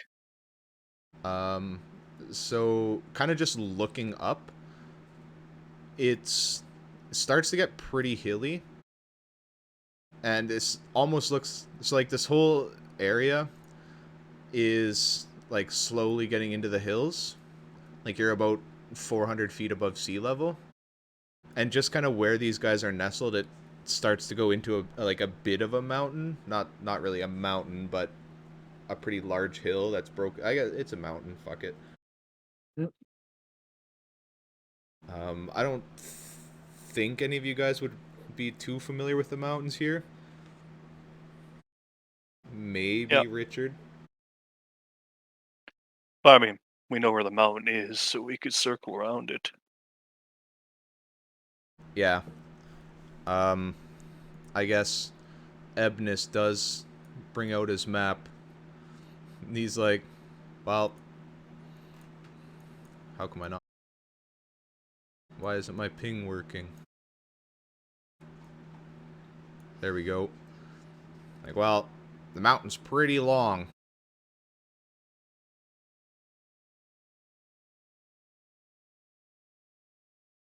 Where they camped, like here? Or... Yeah. Somewhere kind of nestled in that area that you've pinged. Alright, so I guess we could just... We're standing like here-ish. Something like that. Try to go along the hill. Yeah.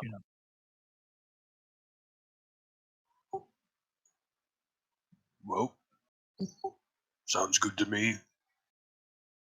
I got no better ideas. My plan was to just shoot him, so Ebnis pipes up. Yeah, I like that one. Closer. I have a longbow. All I less stole. walking. I got a hammer. Yeah. What'd you say, Bobson? The plan of just shooting him. It does involve less walking. If I were to shoot a longbow from the forest line and then instantly hide behind the trees, would this guy even know what was happening? You're gonna try and Skyrim him. So he would definitely more actively look in the tree line instead of being a dumb orc. But he wouldn't necessarily see you. I'd make you do a stealth check to see if you can hide fast enough. Well, I've got an extra longbow if anyone wants.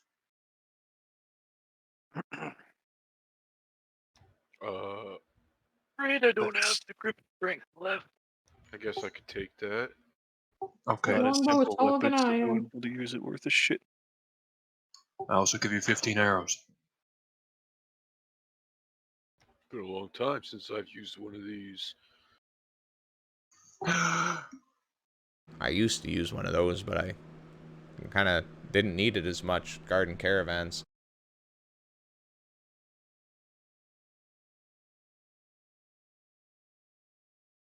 Alright.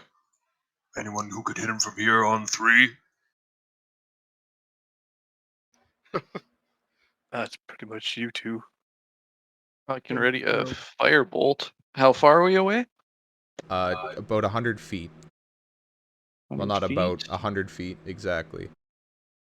And Throw a chaos firebolt is bolt at him. 120 feet. Nice.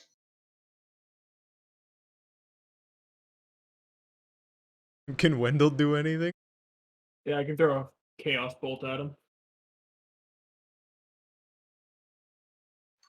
Alright. All right. Well, I guess right after everyone loses their volley, I'm just gonna hard sprint towards him.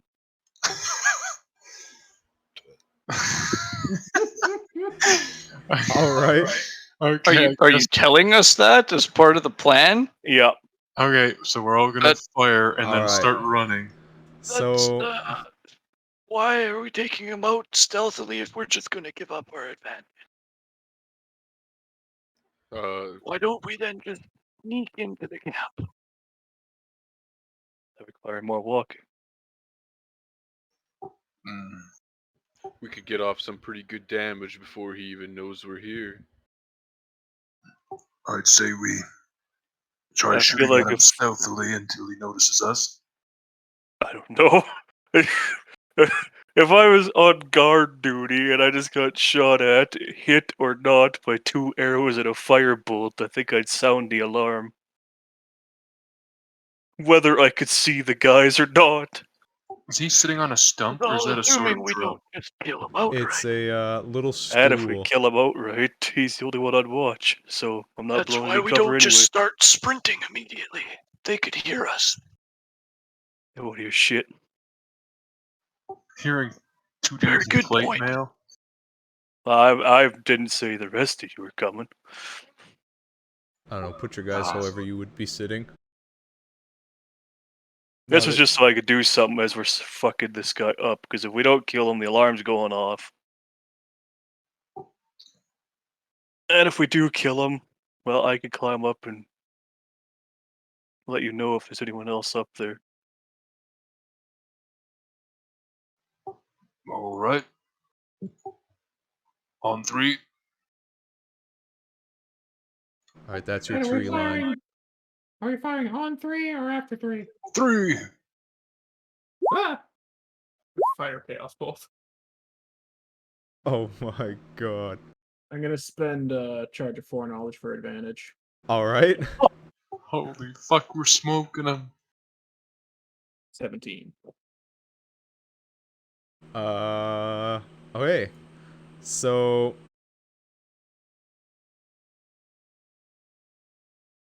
Yeah, all of those hit. Nice. Oh.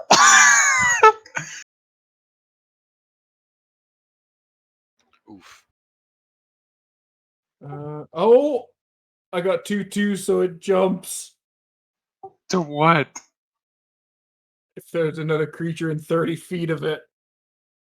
Uh, Of my choice, but I don't see any extra, so I guess it doesn't. That's yeah, unfortunate. I guess depending on how that works, do you need to see them? Or does it just jump to the nearest creature if you don't choose any specific creature?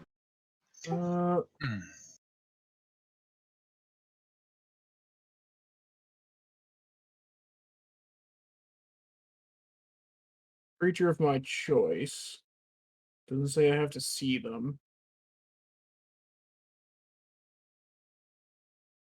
But that's the only one Wendell would see, so you wouldn't choose another creature, I guess.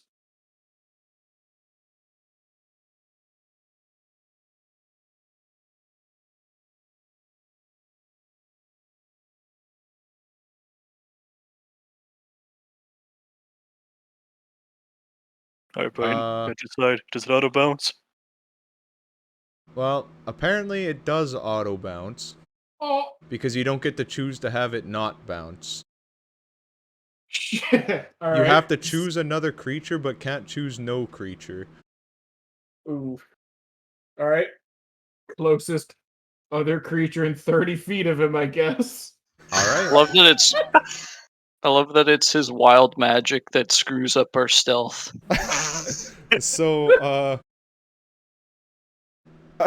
do you have to roll attack, or does it just do the 7 damage? I roll another attack roll. Alright, I roll another attack roll. Bounce it again. And I guess, 24! what kind of damage did it do? That one did cold. So I only Alright. rolled 2s. Okay. Hopefully we don't get thunder now. Alright, rolled a hit on that one. 24 to hit. Sorry, rolled damage. Oh! Oh, baby! I could pick thunder.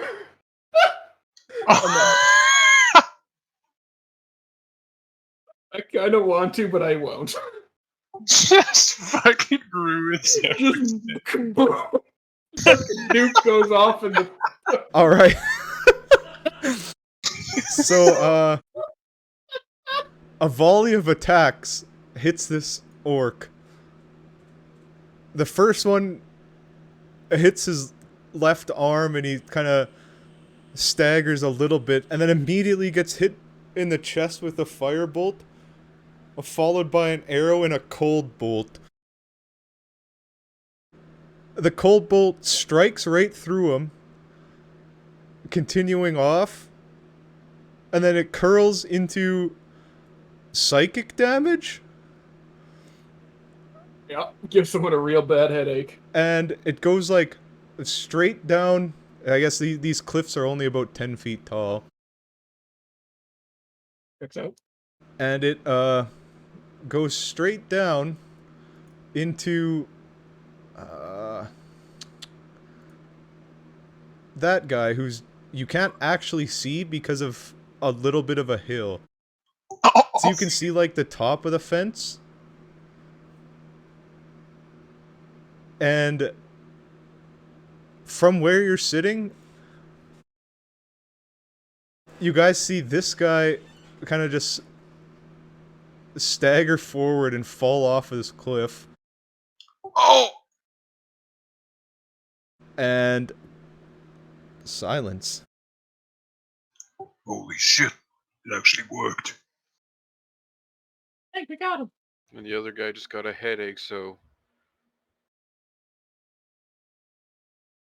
If Too it didn't bad explode. fucking Sigvald's already sprinting up. No, I'm giving her shit. Hmm? As I'm going over this hill, can I see that other dude? How far forward do you sprint?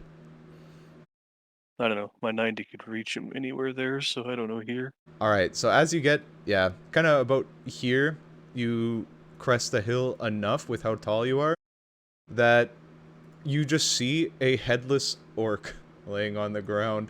right here. Alright, this guy fell right where I was going, so Oh my god, he just ran in. You The just fuck? ran straight up 90 feet. yep. All right. Big Bob Wait, the that's too far. Businessman. Oh, is it? Perfect. I was standing in front of Wendell here. All right, it's not too far then. How come all these tokens are like marginally off?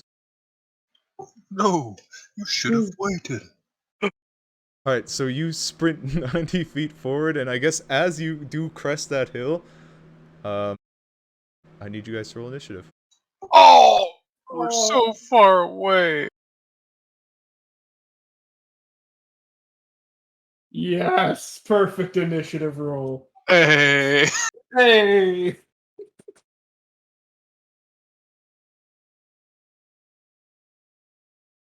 Yes.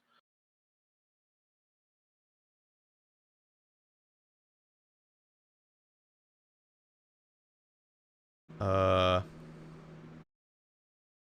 I'm gonna roll it on this token.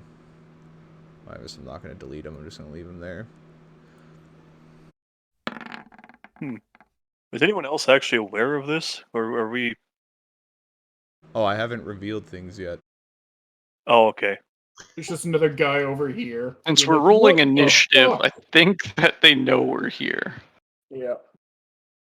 Yeah, I just wanted an idea of how.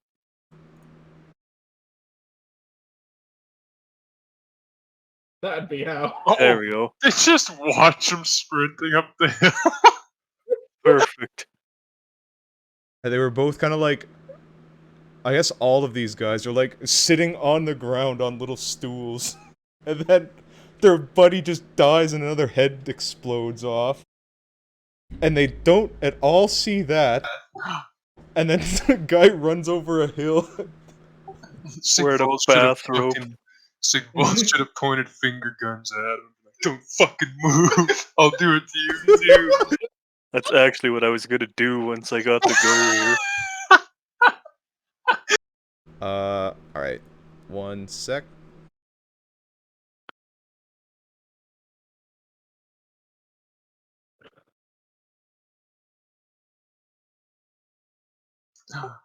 Bobson with the cat-like speed and reflexes. Oh, good thing all these guys rolled like garbage. He is well rested. Yeah. I added their dex mods to initiative so they can break ties. Nice.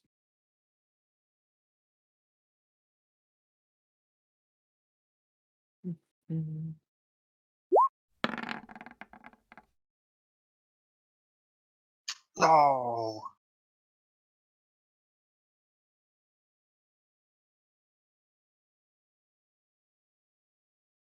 Alright. So you guys, I guess that's your surprise round. So,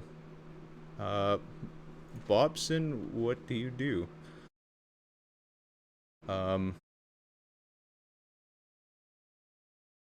That second line is, I guess, where you guys have to get to kind of see at ground level. I just sigh and shake my head at the nut in the bathrobe sprinting up to the fucking encampment without the rest of us. What do I do?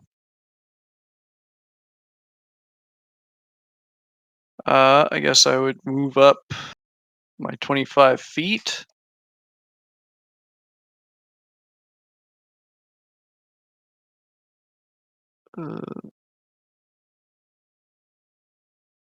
Still can't see anything.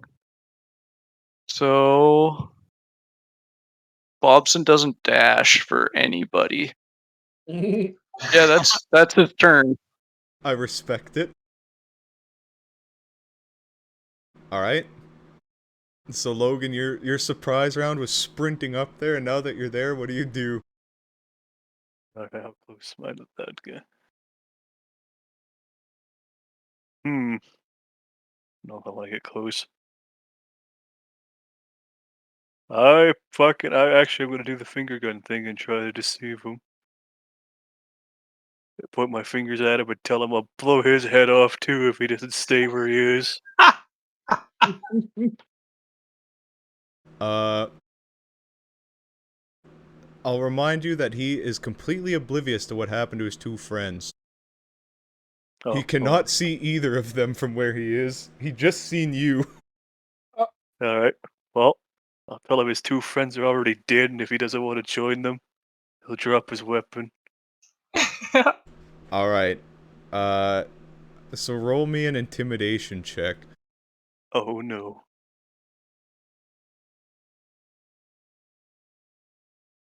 Oh. What contests intimidation? Insight? Probably insight. Yeah. Or you could go constitution, see how big of balls they have. That would have been a much better idea. He just, like... Huh? As I'm menacingly holding my fingers towards him.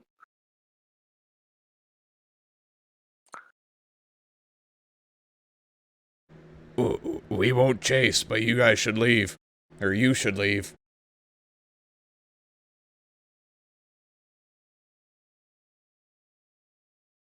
They do actually speak common. Nice. Civilized. That's his response to your intimidation. He doesn't motion towards you, but he doesn't do anything else either. Are you the group attacking the caravans? We attack a lot of things. Alright.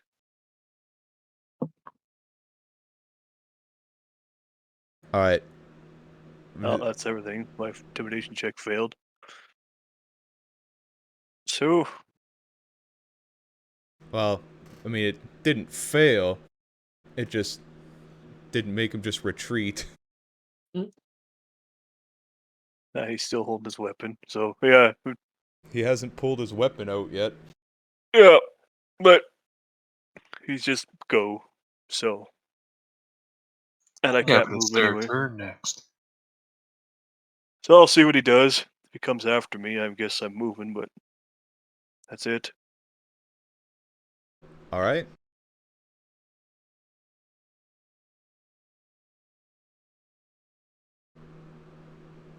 He looks over at his friend. Looks back at you. Are you leaving? We won't chase you.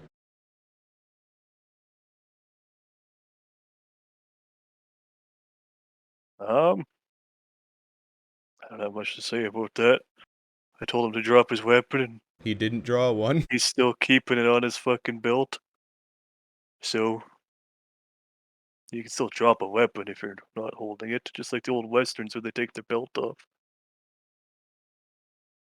What kind of old westerns were you watching where they're all taking their belts off, Logan? The same ones you Brokeback were Mountain. He's watching. watching the Probably. porn parodies. Yeah. Really dirty Harry. The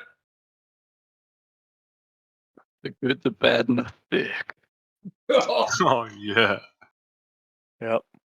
Well, since he hasn't though, I'm not gone, so I didn't move on my turn, so I can't move anyway.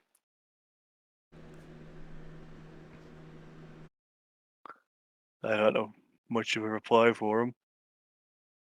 Alright. He's not sounding alarms, he's just staring at you.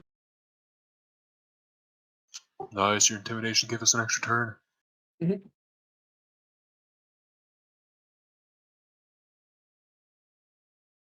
Alright, Mitch, you're up.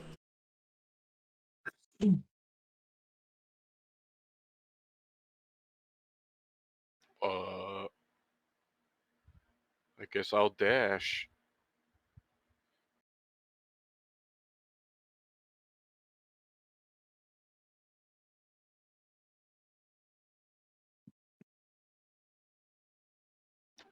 And it looks like he's Alright. got it. As you crest the hill, you see an orc with no weapons drawn staring at Sigfold, and another orc just sitting there, not doing anything. It appears as though they're having some sort of staring contest. Looks like Sigvald's got this one under control. I don't know if I've ever seen him blink before. And that's it for me.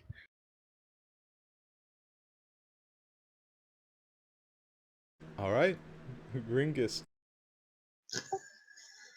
Oh, time for the old Gringus sprint.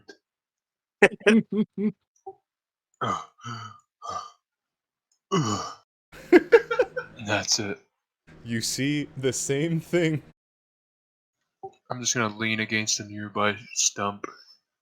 Just like hand out, buckled Yeah, over. just heavy breathing. She should just be sitting on the stump, just fucking out of it. That's it.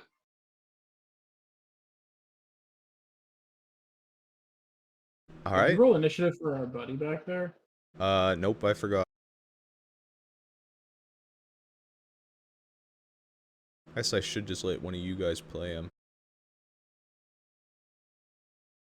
It's Bims and Biz. It's the quickest one on our team. There you go. He ran forward.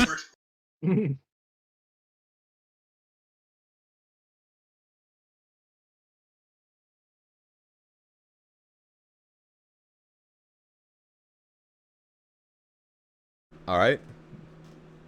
He didn't try to do anything special on his turn either. Wendell, what were you doing? Alright. You're like, I guess we're going. And I'll dash up over to Gringus. You the 425 feet? Yep.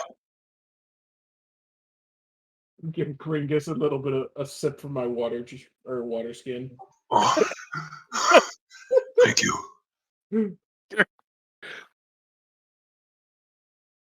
And that'll be my turn. Alright. So I guess Evnus also a little out of breath. He's getting pretty old, he's 250. Bobson just slowly walks up. He yells up and he's pretty aggressive. He yells up at Sigvald. These guys are really aggressive. It seems like I'm surprised they're not attacking you. And he runs up to join you. Perfect.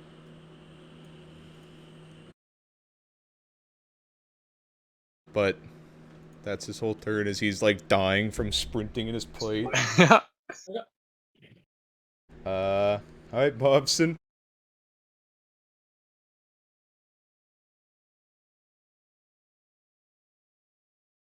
Oh god, he fell asleep.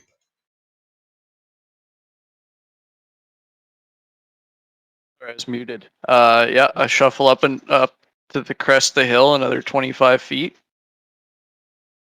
And then I can start to see the lay of the land here. Yep. At that point, you can see those two guys sitting there staring at Sigvald and now also kind of glancing around at the rest of you. All right. So quickly taking in the scene, I see that nobody's made any aggressive moves to each other yet. Killing two of their members. I didn't see that. It's fine.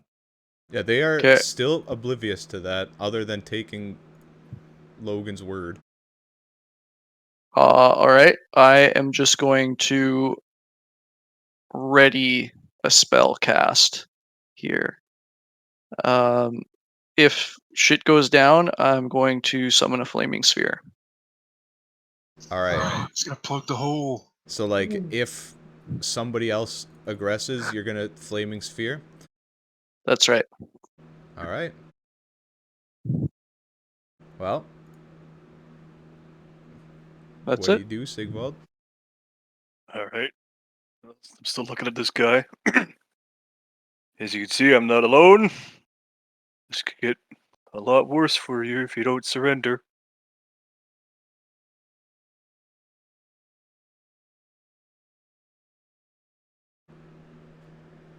Oh, we're not alone either. Speaking of,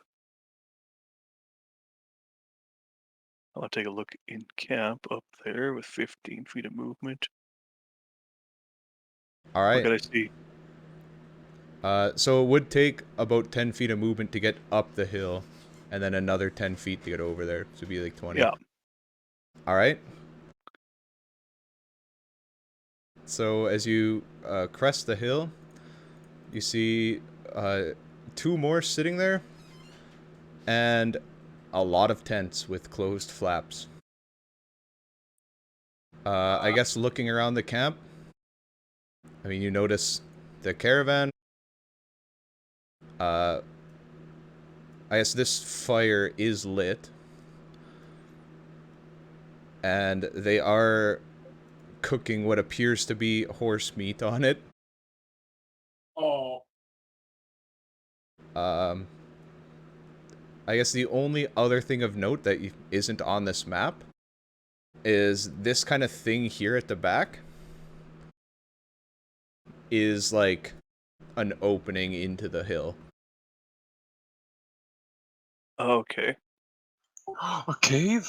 No, it's in caves, right? Bears.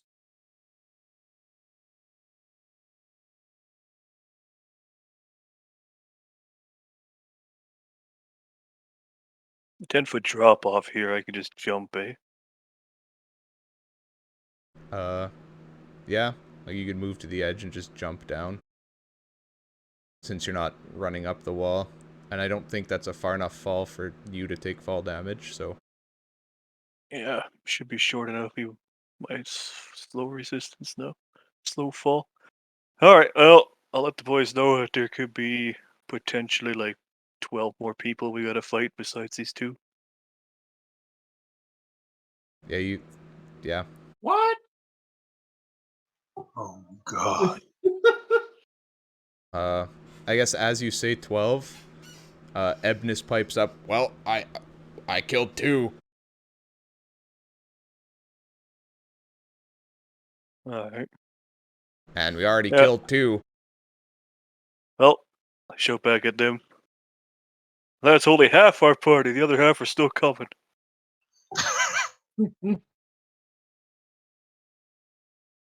We'll be here in a 10-day. Be here in a 10-day. They are not intimidated. You Alright. don't want us to go get Chauncey. Not Chauncey.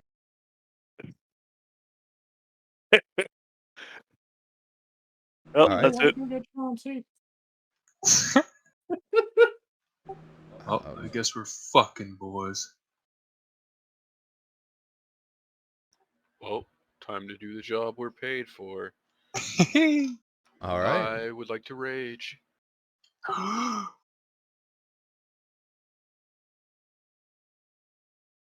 Ooh. Oh I got no. my teleport again.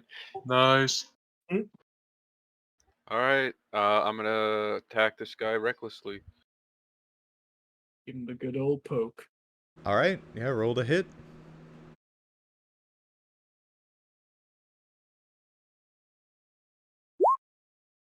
17. Yeah, 17 hits. Alright, so as you run up and stab him,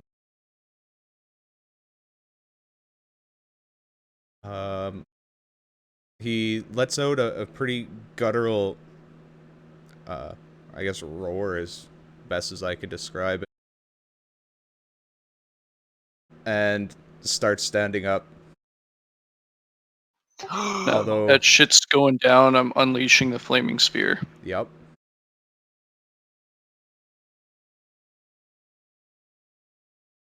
And it's right here. Yes. Nice. The bouncer. Doesn't look like you're on the list.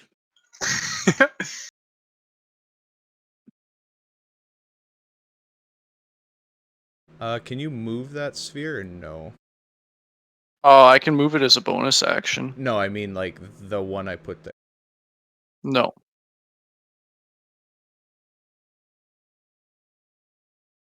You'd have to go into its token menu and is controlled by. Oh, Yeah. there it is. Now I can do it.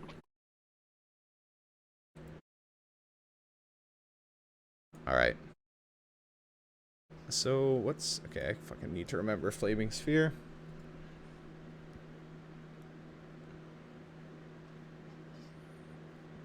Do they take damage when it's summoned? I think when they start their turn close to it. Oh, when they end their turn within 5 feet, they take damage. That's the one. Yeah, and then I can smack it into people for damage.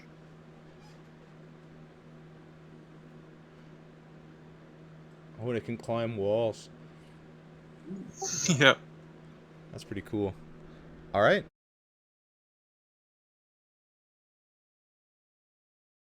And I use my bonus action to teleport right here. All right. So you run up, Bob- stab the guy. A big flaming sphere appears, and then Gore just fucking apparates over. Bobson like blinks and rubs his eyes, and he doesn't know where Gore went. Kind of like looks around. I swear I just conjured the sphere. I didn't kill him. Bobson's just too strong. All right. So I guess on his turn, he just yells, "Intruders!" And then you guys hear like an echoing of roars come from the. Would Yeah. you call them laws? Wah! No, I would not call them I was was. going for something else, but all right. What noise are you going for, Blake? Whoa! Yeah, sure, it can be those. Perfect. Yep. Yep. Warhammer reference. All right. So yeah, on his turn. Fuck, I can't remember. Alright, 1 sec, scuff DM. So, well, I guess you guys don't actually see that, but.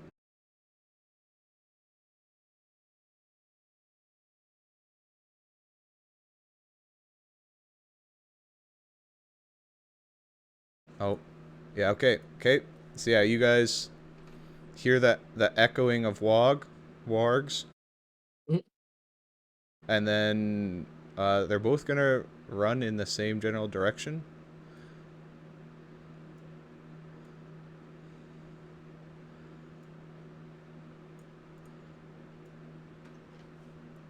And the others, really annoyed at the guy who was trying to intimidate him, that he wanted to let go peacefully. But he's a shitty orc, so he's running at you and kind of like pole vaults a little bit off that rock and tries to great axe you. Nerd.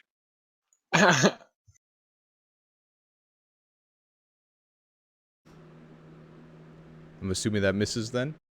Yeah. All right. And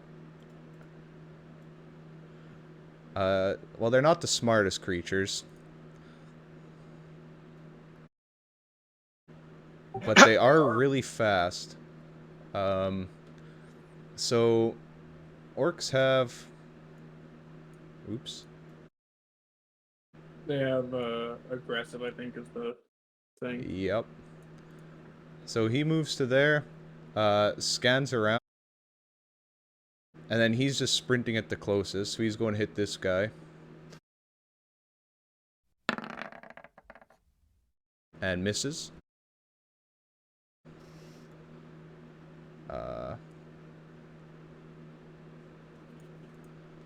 Is that 6? Am I retarded? Ah, I see. And then, does he have to see it? Yeah, he is using his as well to sprint towards Gore, because that's the only one he can see. But doesn't make it.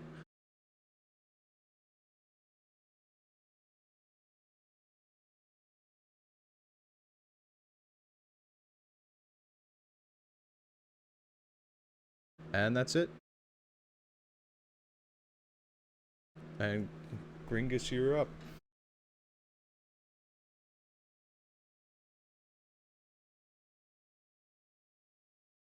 Gringus will move to here.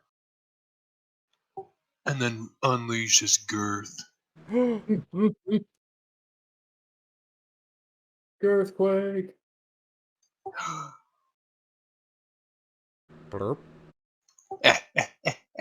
You fools. And I'll hit this one. Alright, roll to hit. I just imagine it's that gif of the chonky lizard going Yeah, 23 hits.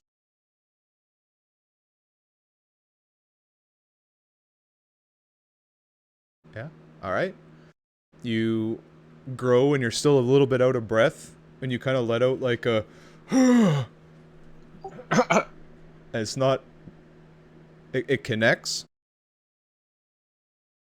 but I don't know, it was a pretty bad damage roll, so it didn't connect as good as it could have. But that orc still does not look happy. That's it.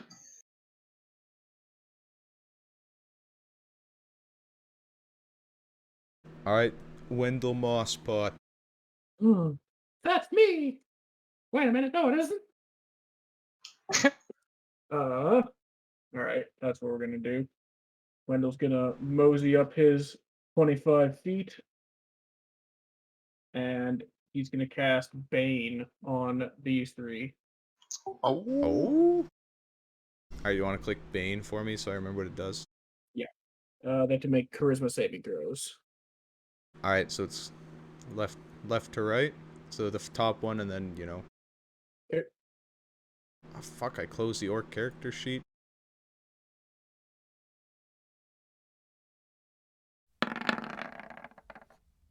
They don't, Oh! And the last. they Oh, all wow. save! They're the most charismatic orcs. Wow. That feels bad, man. They only have That zeros to their super feels charisma, bad, too. man.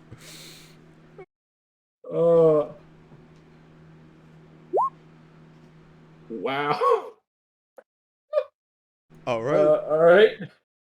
That's my turn, So I guess. nothing happened. Window walks up, goes to try and cast a spell, and then sneezes instead.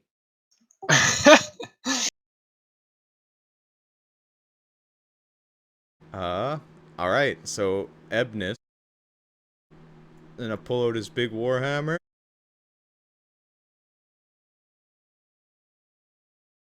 And I'm gonna read his character sheet so I can fucking forget what he had.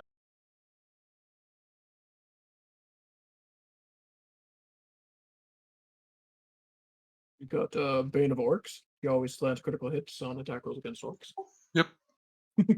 Why he survived. Yep.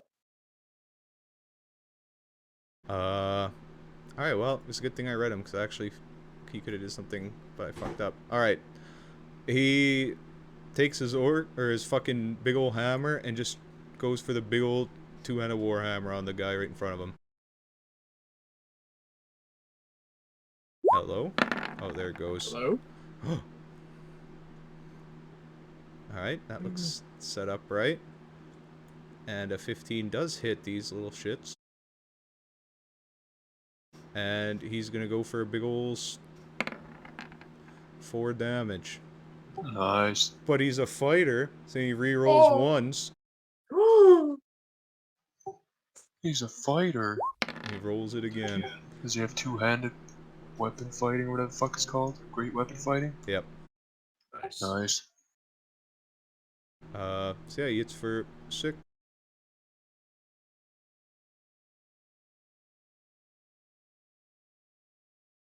And that's his turn. And I gotta quickly look at his character sheet because I actually made one. And I think I forgot to add something into his Roll20 version. Hmm.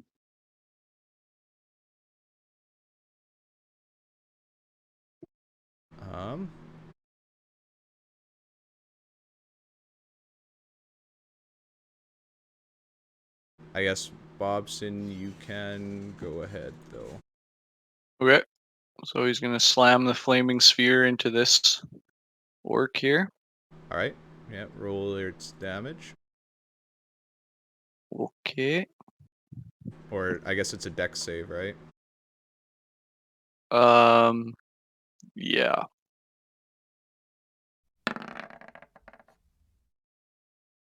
Alright. Nice. Okay. I'm pretty sure 11 misses, or it fails anyways, because it's your spell save DC. Wait. Yeah. It's just the sphere's damage. Okay, yeah. So Okay. And then I'm also gonna firebolt him. Ignis. Alright, yeah, 17 hits. Oh, man's laying it down. So as he, like, looks down at his feet to see what the fuck just collided, you crank him with a firebolt. Nice. He keels over and stands back up, very, I guess, bleeding pretty heavily. Well, I guess wouldn't be bleeding because he'd cauterized, but he's hurting. Okay. That's everything for me. Alright, Sigvald. Right. Oh, told you these hands were dangerous. He's gonna Braun Strowman him. Oh! Alright, Yeah, yeah, roll okay. your damage. Alright. Says you sidestep his overhead axe swing and just punch him right in the side of the head. I guess we are doing brutal criticals. So that's a 10. Yes. Ooh. Wait. So brutal criticals is max plus an additional dice, right? No, it's a roll plus another max. So yeah, 10.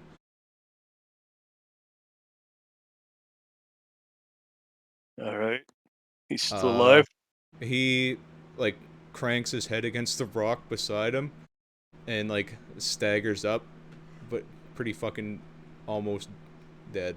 Like, he's barely standing. Oh, A 10 unfortunately misses. I might use inspiration to make that hit. Hopefully. Yeah, fuck it. Let's use that. Reroll Alright. it.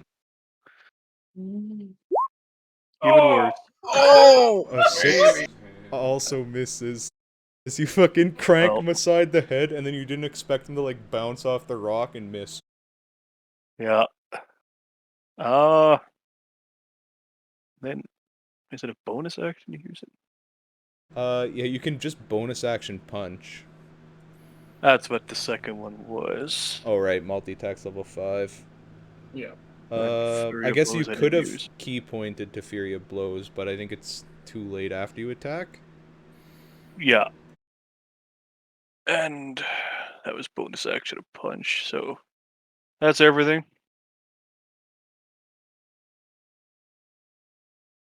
Alright. Actually, yeah, no, I'm not gonna move. Yeah, that's it. Gore. The teleport messiah. Right here. I'm gonna try and spear this guy. Alright. Recklessly, of course. Of course, of course. Yeah, a 17 hits. Alright. And then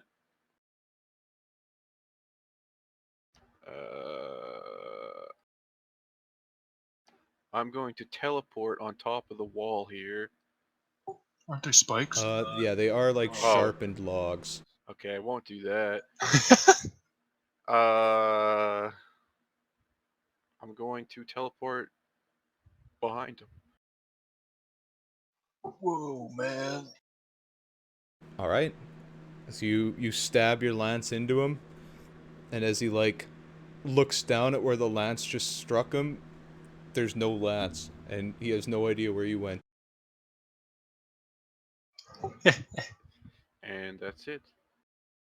All right. So this guy, I guess confused at what the fuck just happened, is gonna just go for the giant dwarf beside him. Racist. Yep. And try to hit you with his great axe. He does not have an advantage. All right. So this one taking a swing at Logan, and the one below him at Ebnis. Oh, man. God. Good thing I only fucked Blake. Yeah, apparently. Turns out they're all orc bards. And yeah, since I fucked up the first maneuver, I'm gonna allow him to use his maneuver the second attack, since it's my own fault that I missed it the first time. And he's gonna try to brace the guy that moved into his turn last time as his reaction. So we're just pretending he moved to attack him this turn, I guess, effectively.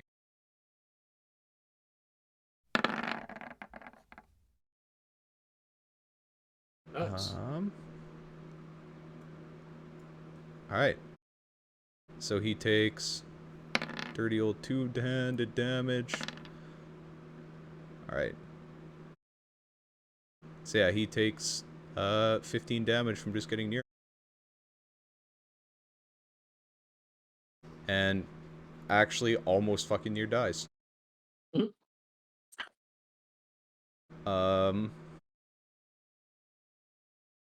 Okay. Oh fuck, there are a lot of orcs. Well, this orc's just attacking the closest thing to him.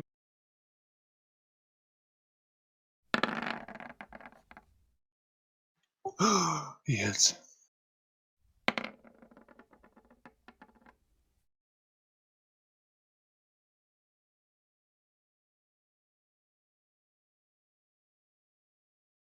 The other two are sprinting out the gate. This one is gonna go to Gore, because Gore's closer, with his bonus action. That hits. For 13, I guess halved, because you're raging.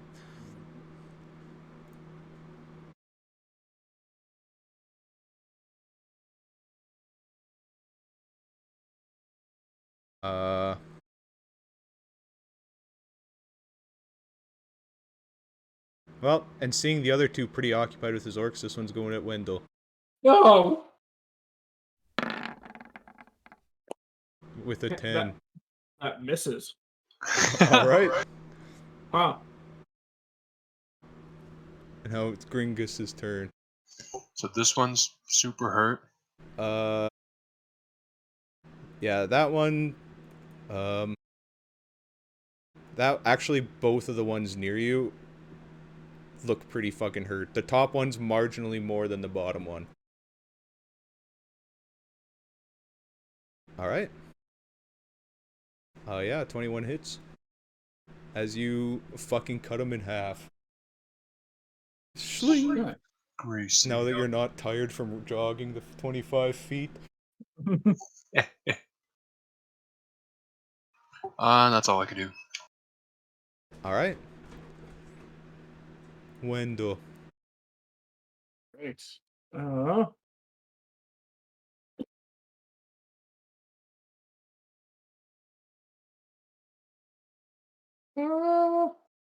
Yeah, I'm going. Nope, I'm not going to do that. I'm going to cast Misty Step and just poof. Oh, I can't quite get up there. Yeah. So I'll just poof Big rock. behind. Yep. Go on the big rock, Wendell. That this Can I rock go on the is big like rock? yeah, I'd say it's like a flat-ish rock that's like Oh, I'm 5 going feet. on the rock.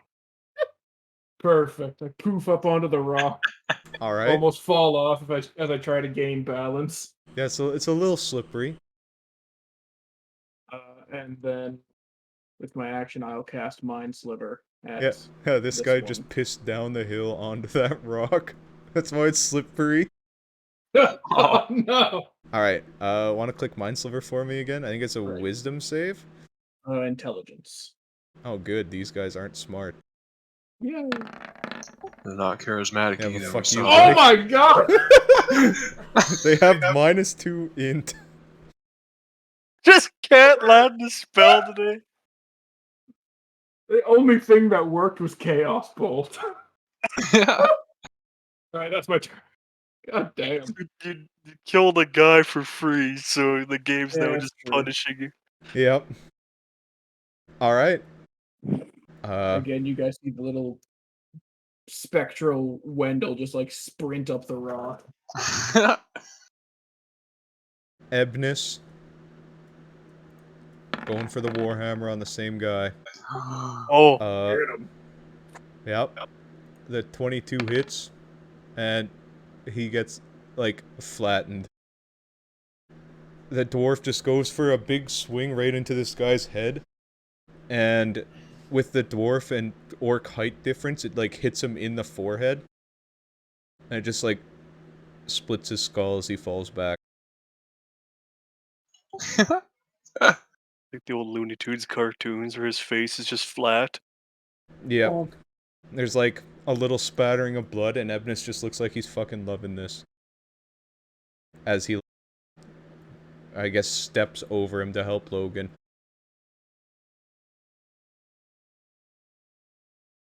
He's actually gonna even step further up.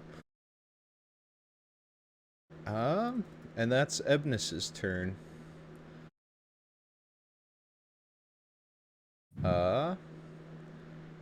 So...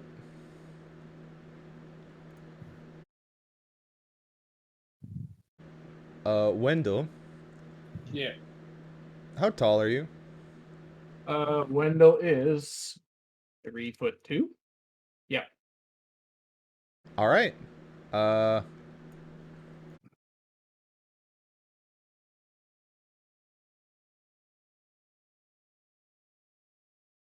no.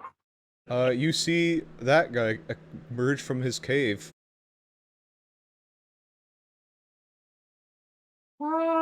Guys, there's a And really scary guy back there. he doesn't do anything, though. All right. And... yeah, because you see him, he is not perceptive enough to notice your tiny head peeking over the log. And, yeah, Bobson, you're up. All right. I'm going to put the flaming sphere there and slam this guy. Alright. Bob's and slamming dudes. Get him, Bobby. For 7 if he fails the dex save. Oh. God damn, these guys saving throws. All right. But he does take half still. Okay. And yeah, I'm gonna move there. And now, are those guys all within a 5-foot line? Yeah. Like, I think if you put your line here, it would hit, yeah. Like, I'd say even just looking at the tiles, it would hit all 3 of them, but not Gringus. Yeah, I gotta see how long this line is. I might have to move my angle of approach a little bit. Yeah, it's only a 30-foot long line, so from where I was originally, I'd have to get right in this guy's face. Do Oh, big balls, dog nut. it. Tasha's Yeah. Caustic Brew. Alright, so the dex save is going to be closest to furthest.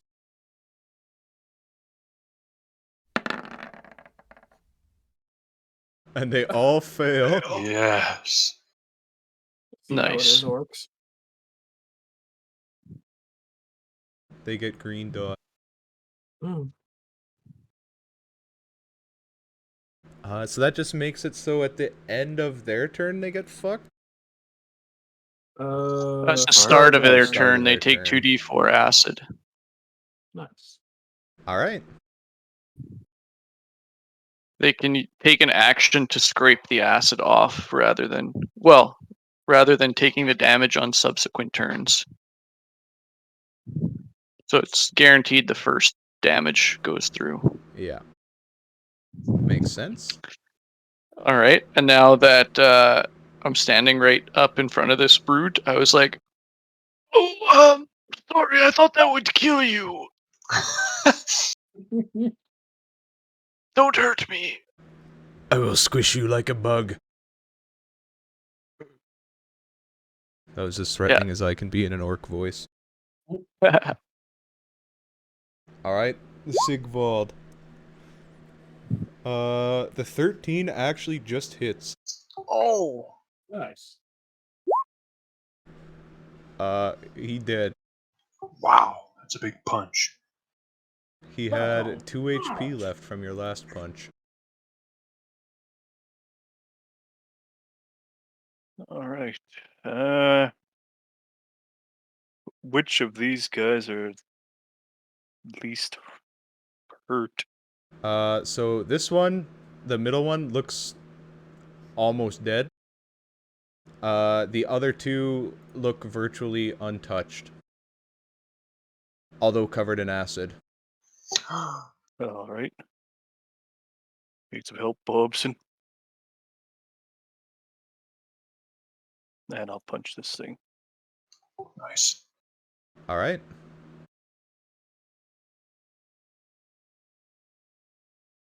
Yeah, And you that's walk everything. up and punch him. Alright.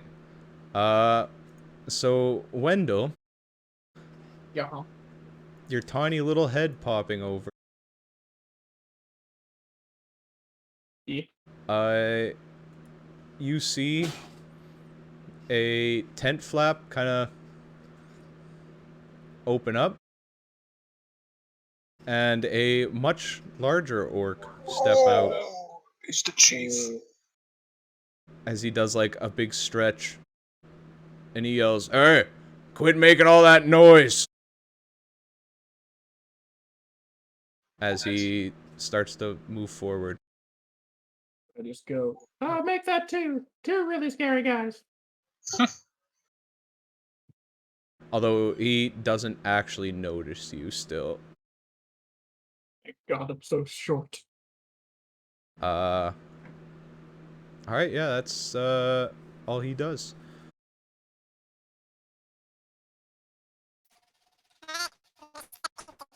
Oh, your mic's Mickey Mouse again.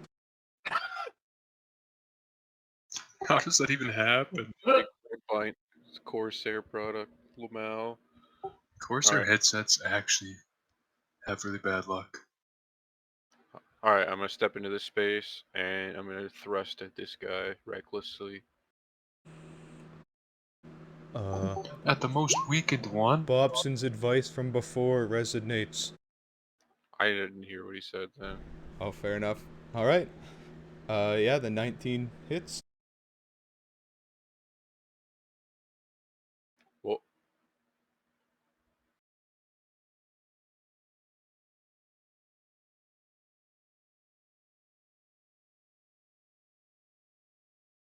okay. Oh. Damn. That bitch dead. As you just stab him right in one shoulder, and then Sigvald, you can see the lance come out the other side. Oh, Yeesh. And I'm gonna blink over here.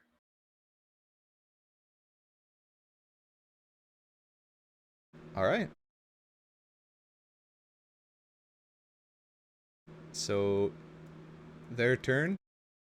They're all gonna take Colton's damage.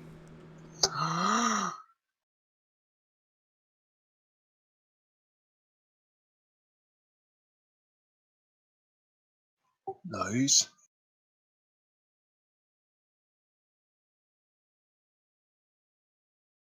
All right. For the record, the one Mitch stabbed would have lived with 1 HP.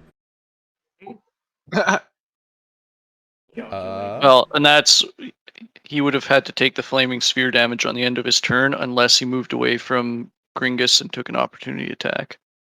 True. He was 7 degrees of fucked. So I'm gonna make int saves, see if they're smart enough to actually wash shit off. So this first one is not.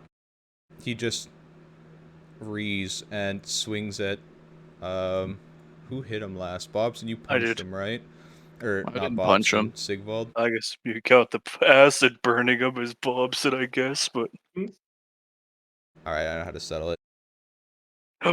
coin toss.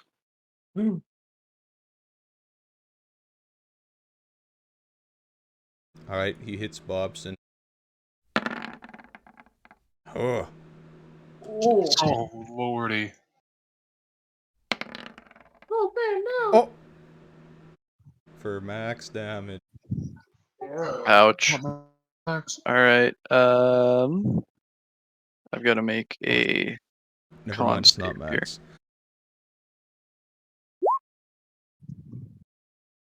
Believe I pass. I think it's tie you pass, right? It's a concentration, I'm guessing. Yeah. Yeah. Oh, the so, sphere.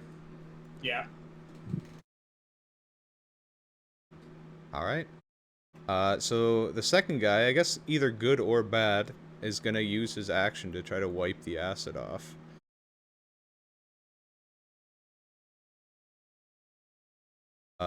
What is the scraping? Is it just a thing he does? Yeah, he can just do it as an action, Okay. but he wastes his action that turn. So he's gonna use his action to scrape it off. But he's also not the smartest, and he's running into the camp to say, Chief, we got a problem. Opportunity attack. Yep. Oh, yep. yeah. Okay, he actually says, Chief, we have a problem, as he, like, fucking tumbles into the compound. Bottom half stays outside, top half goes in. Not quite. It is but a scratch. Alright, Gringus.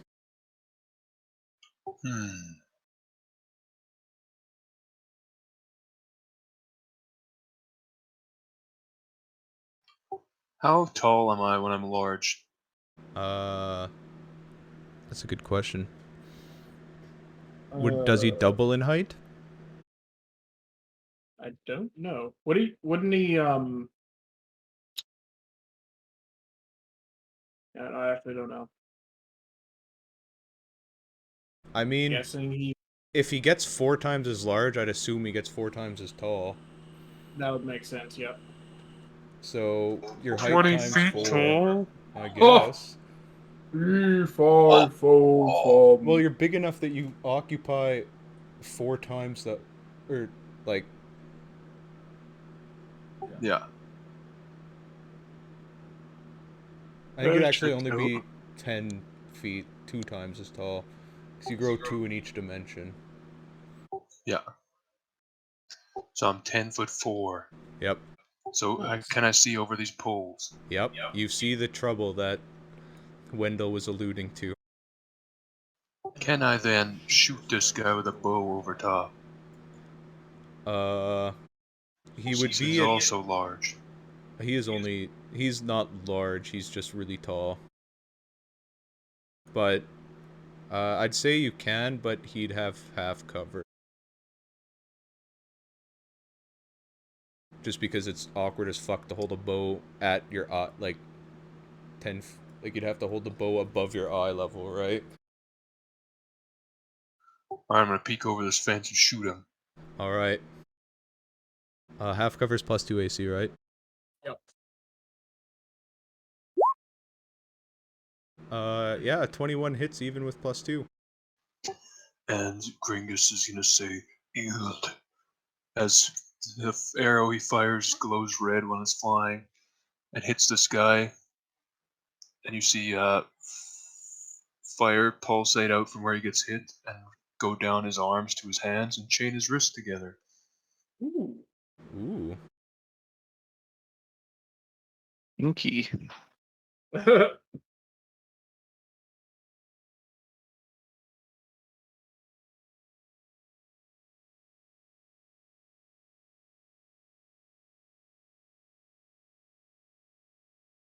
Okay, sorry, 1 sec.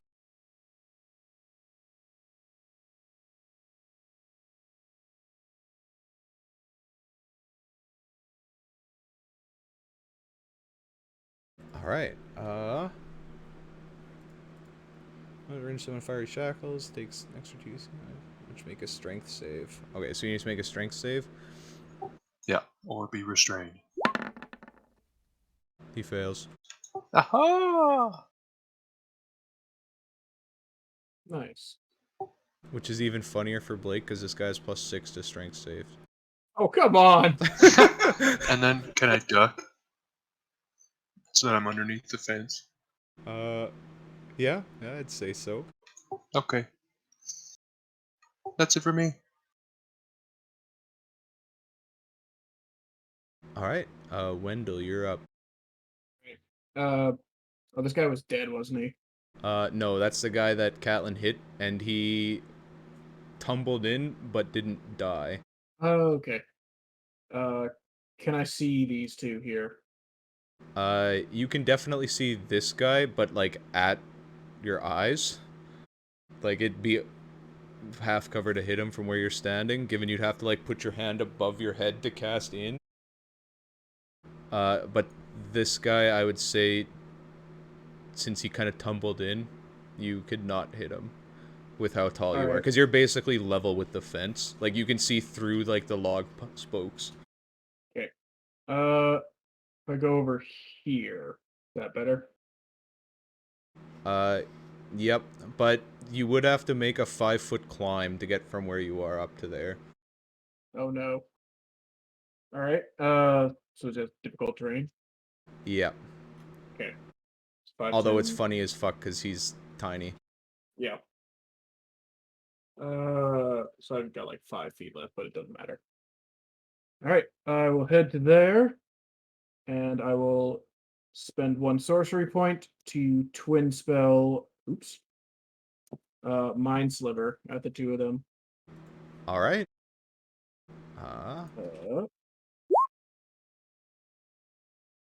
For the first one, and then for Boss Man is that one. Alright, so the orc chieftain watches his buddy, or watches his companion run in, get sliced, or it's just like run in bleeding as he just got almost cleaved with a fucking glaive. And then as he's like recovering, his ears just start to bleed and he falls over. Oh my god. And The orc then chief left to make it safe. yeah. And then the orc chief also fails. Yes. Nice. Perfect. Alright. I'm gonna spend my last 2 sorcery points and cast Tasha's Mind Whip as a bonus action.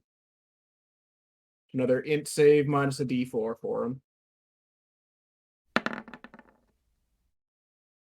Yes. Alright, so he just fails automatically.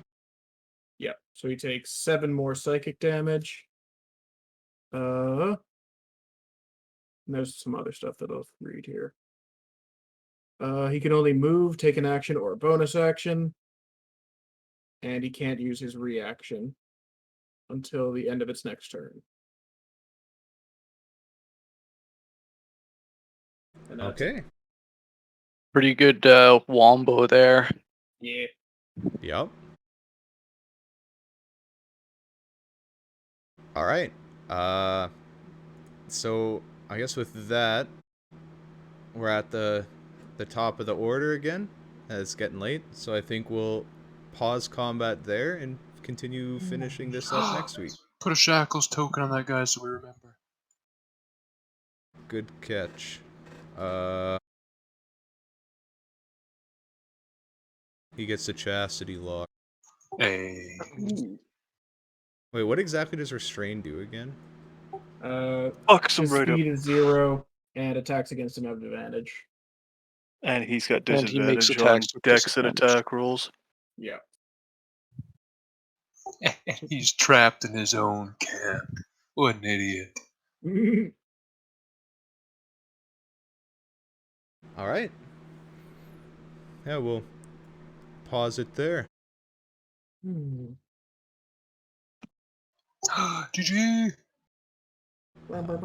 So I guess the first thing we'll do is vote on inspiration.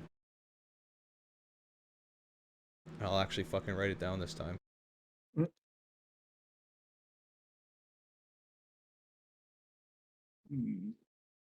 I'll give So- mine to Bobson for the galaxy brain forensic studies. I give mine to Sigbold for almost fucking the whole plan up, but then it was good. It's actually going to be my reason for Wendell too. Oh We yeah, don't know what the bounce is going to do. just blew that guy's head off. If he rolled Hell low yeah. damage, it would have been much worse. Yeah. I'm gonna give mine to Wendell too for both the Chaos Bolt and the Mind Sliver, and then other spell combo, int save combos. Basically, just for being a sorcerer. Yay. I'm gonna also give mine to Wenzel for saying that he's not trying to be stealthy at all, and then rolling a nat 20 on his stealth. Yep.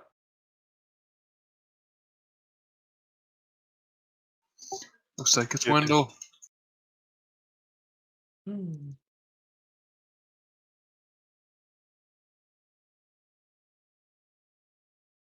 All right. Thanks, guys. So yeah, with that, we'll give it to Wendell. Tomorrow, I believe we're gonna do Baldur's Gate. Yep. All right. Yeah. So tomorrow we're gonna continue our Avernus.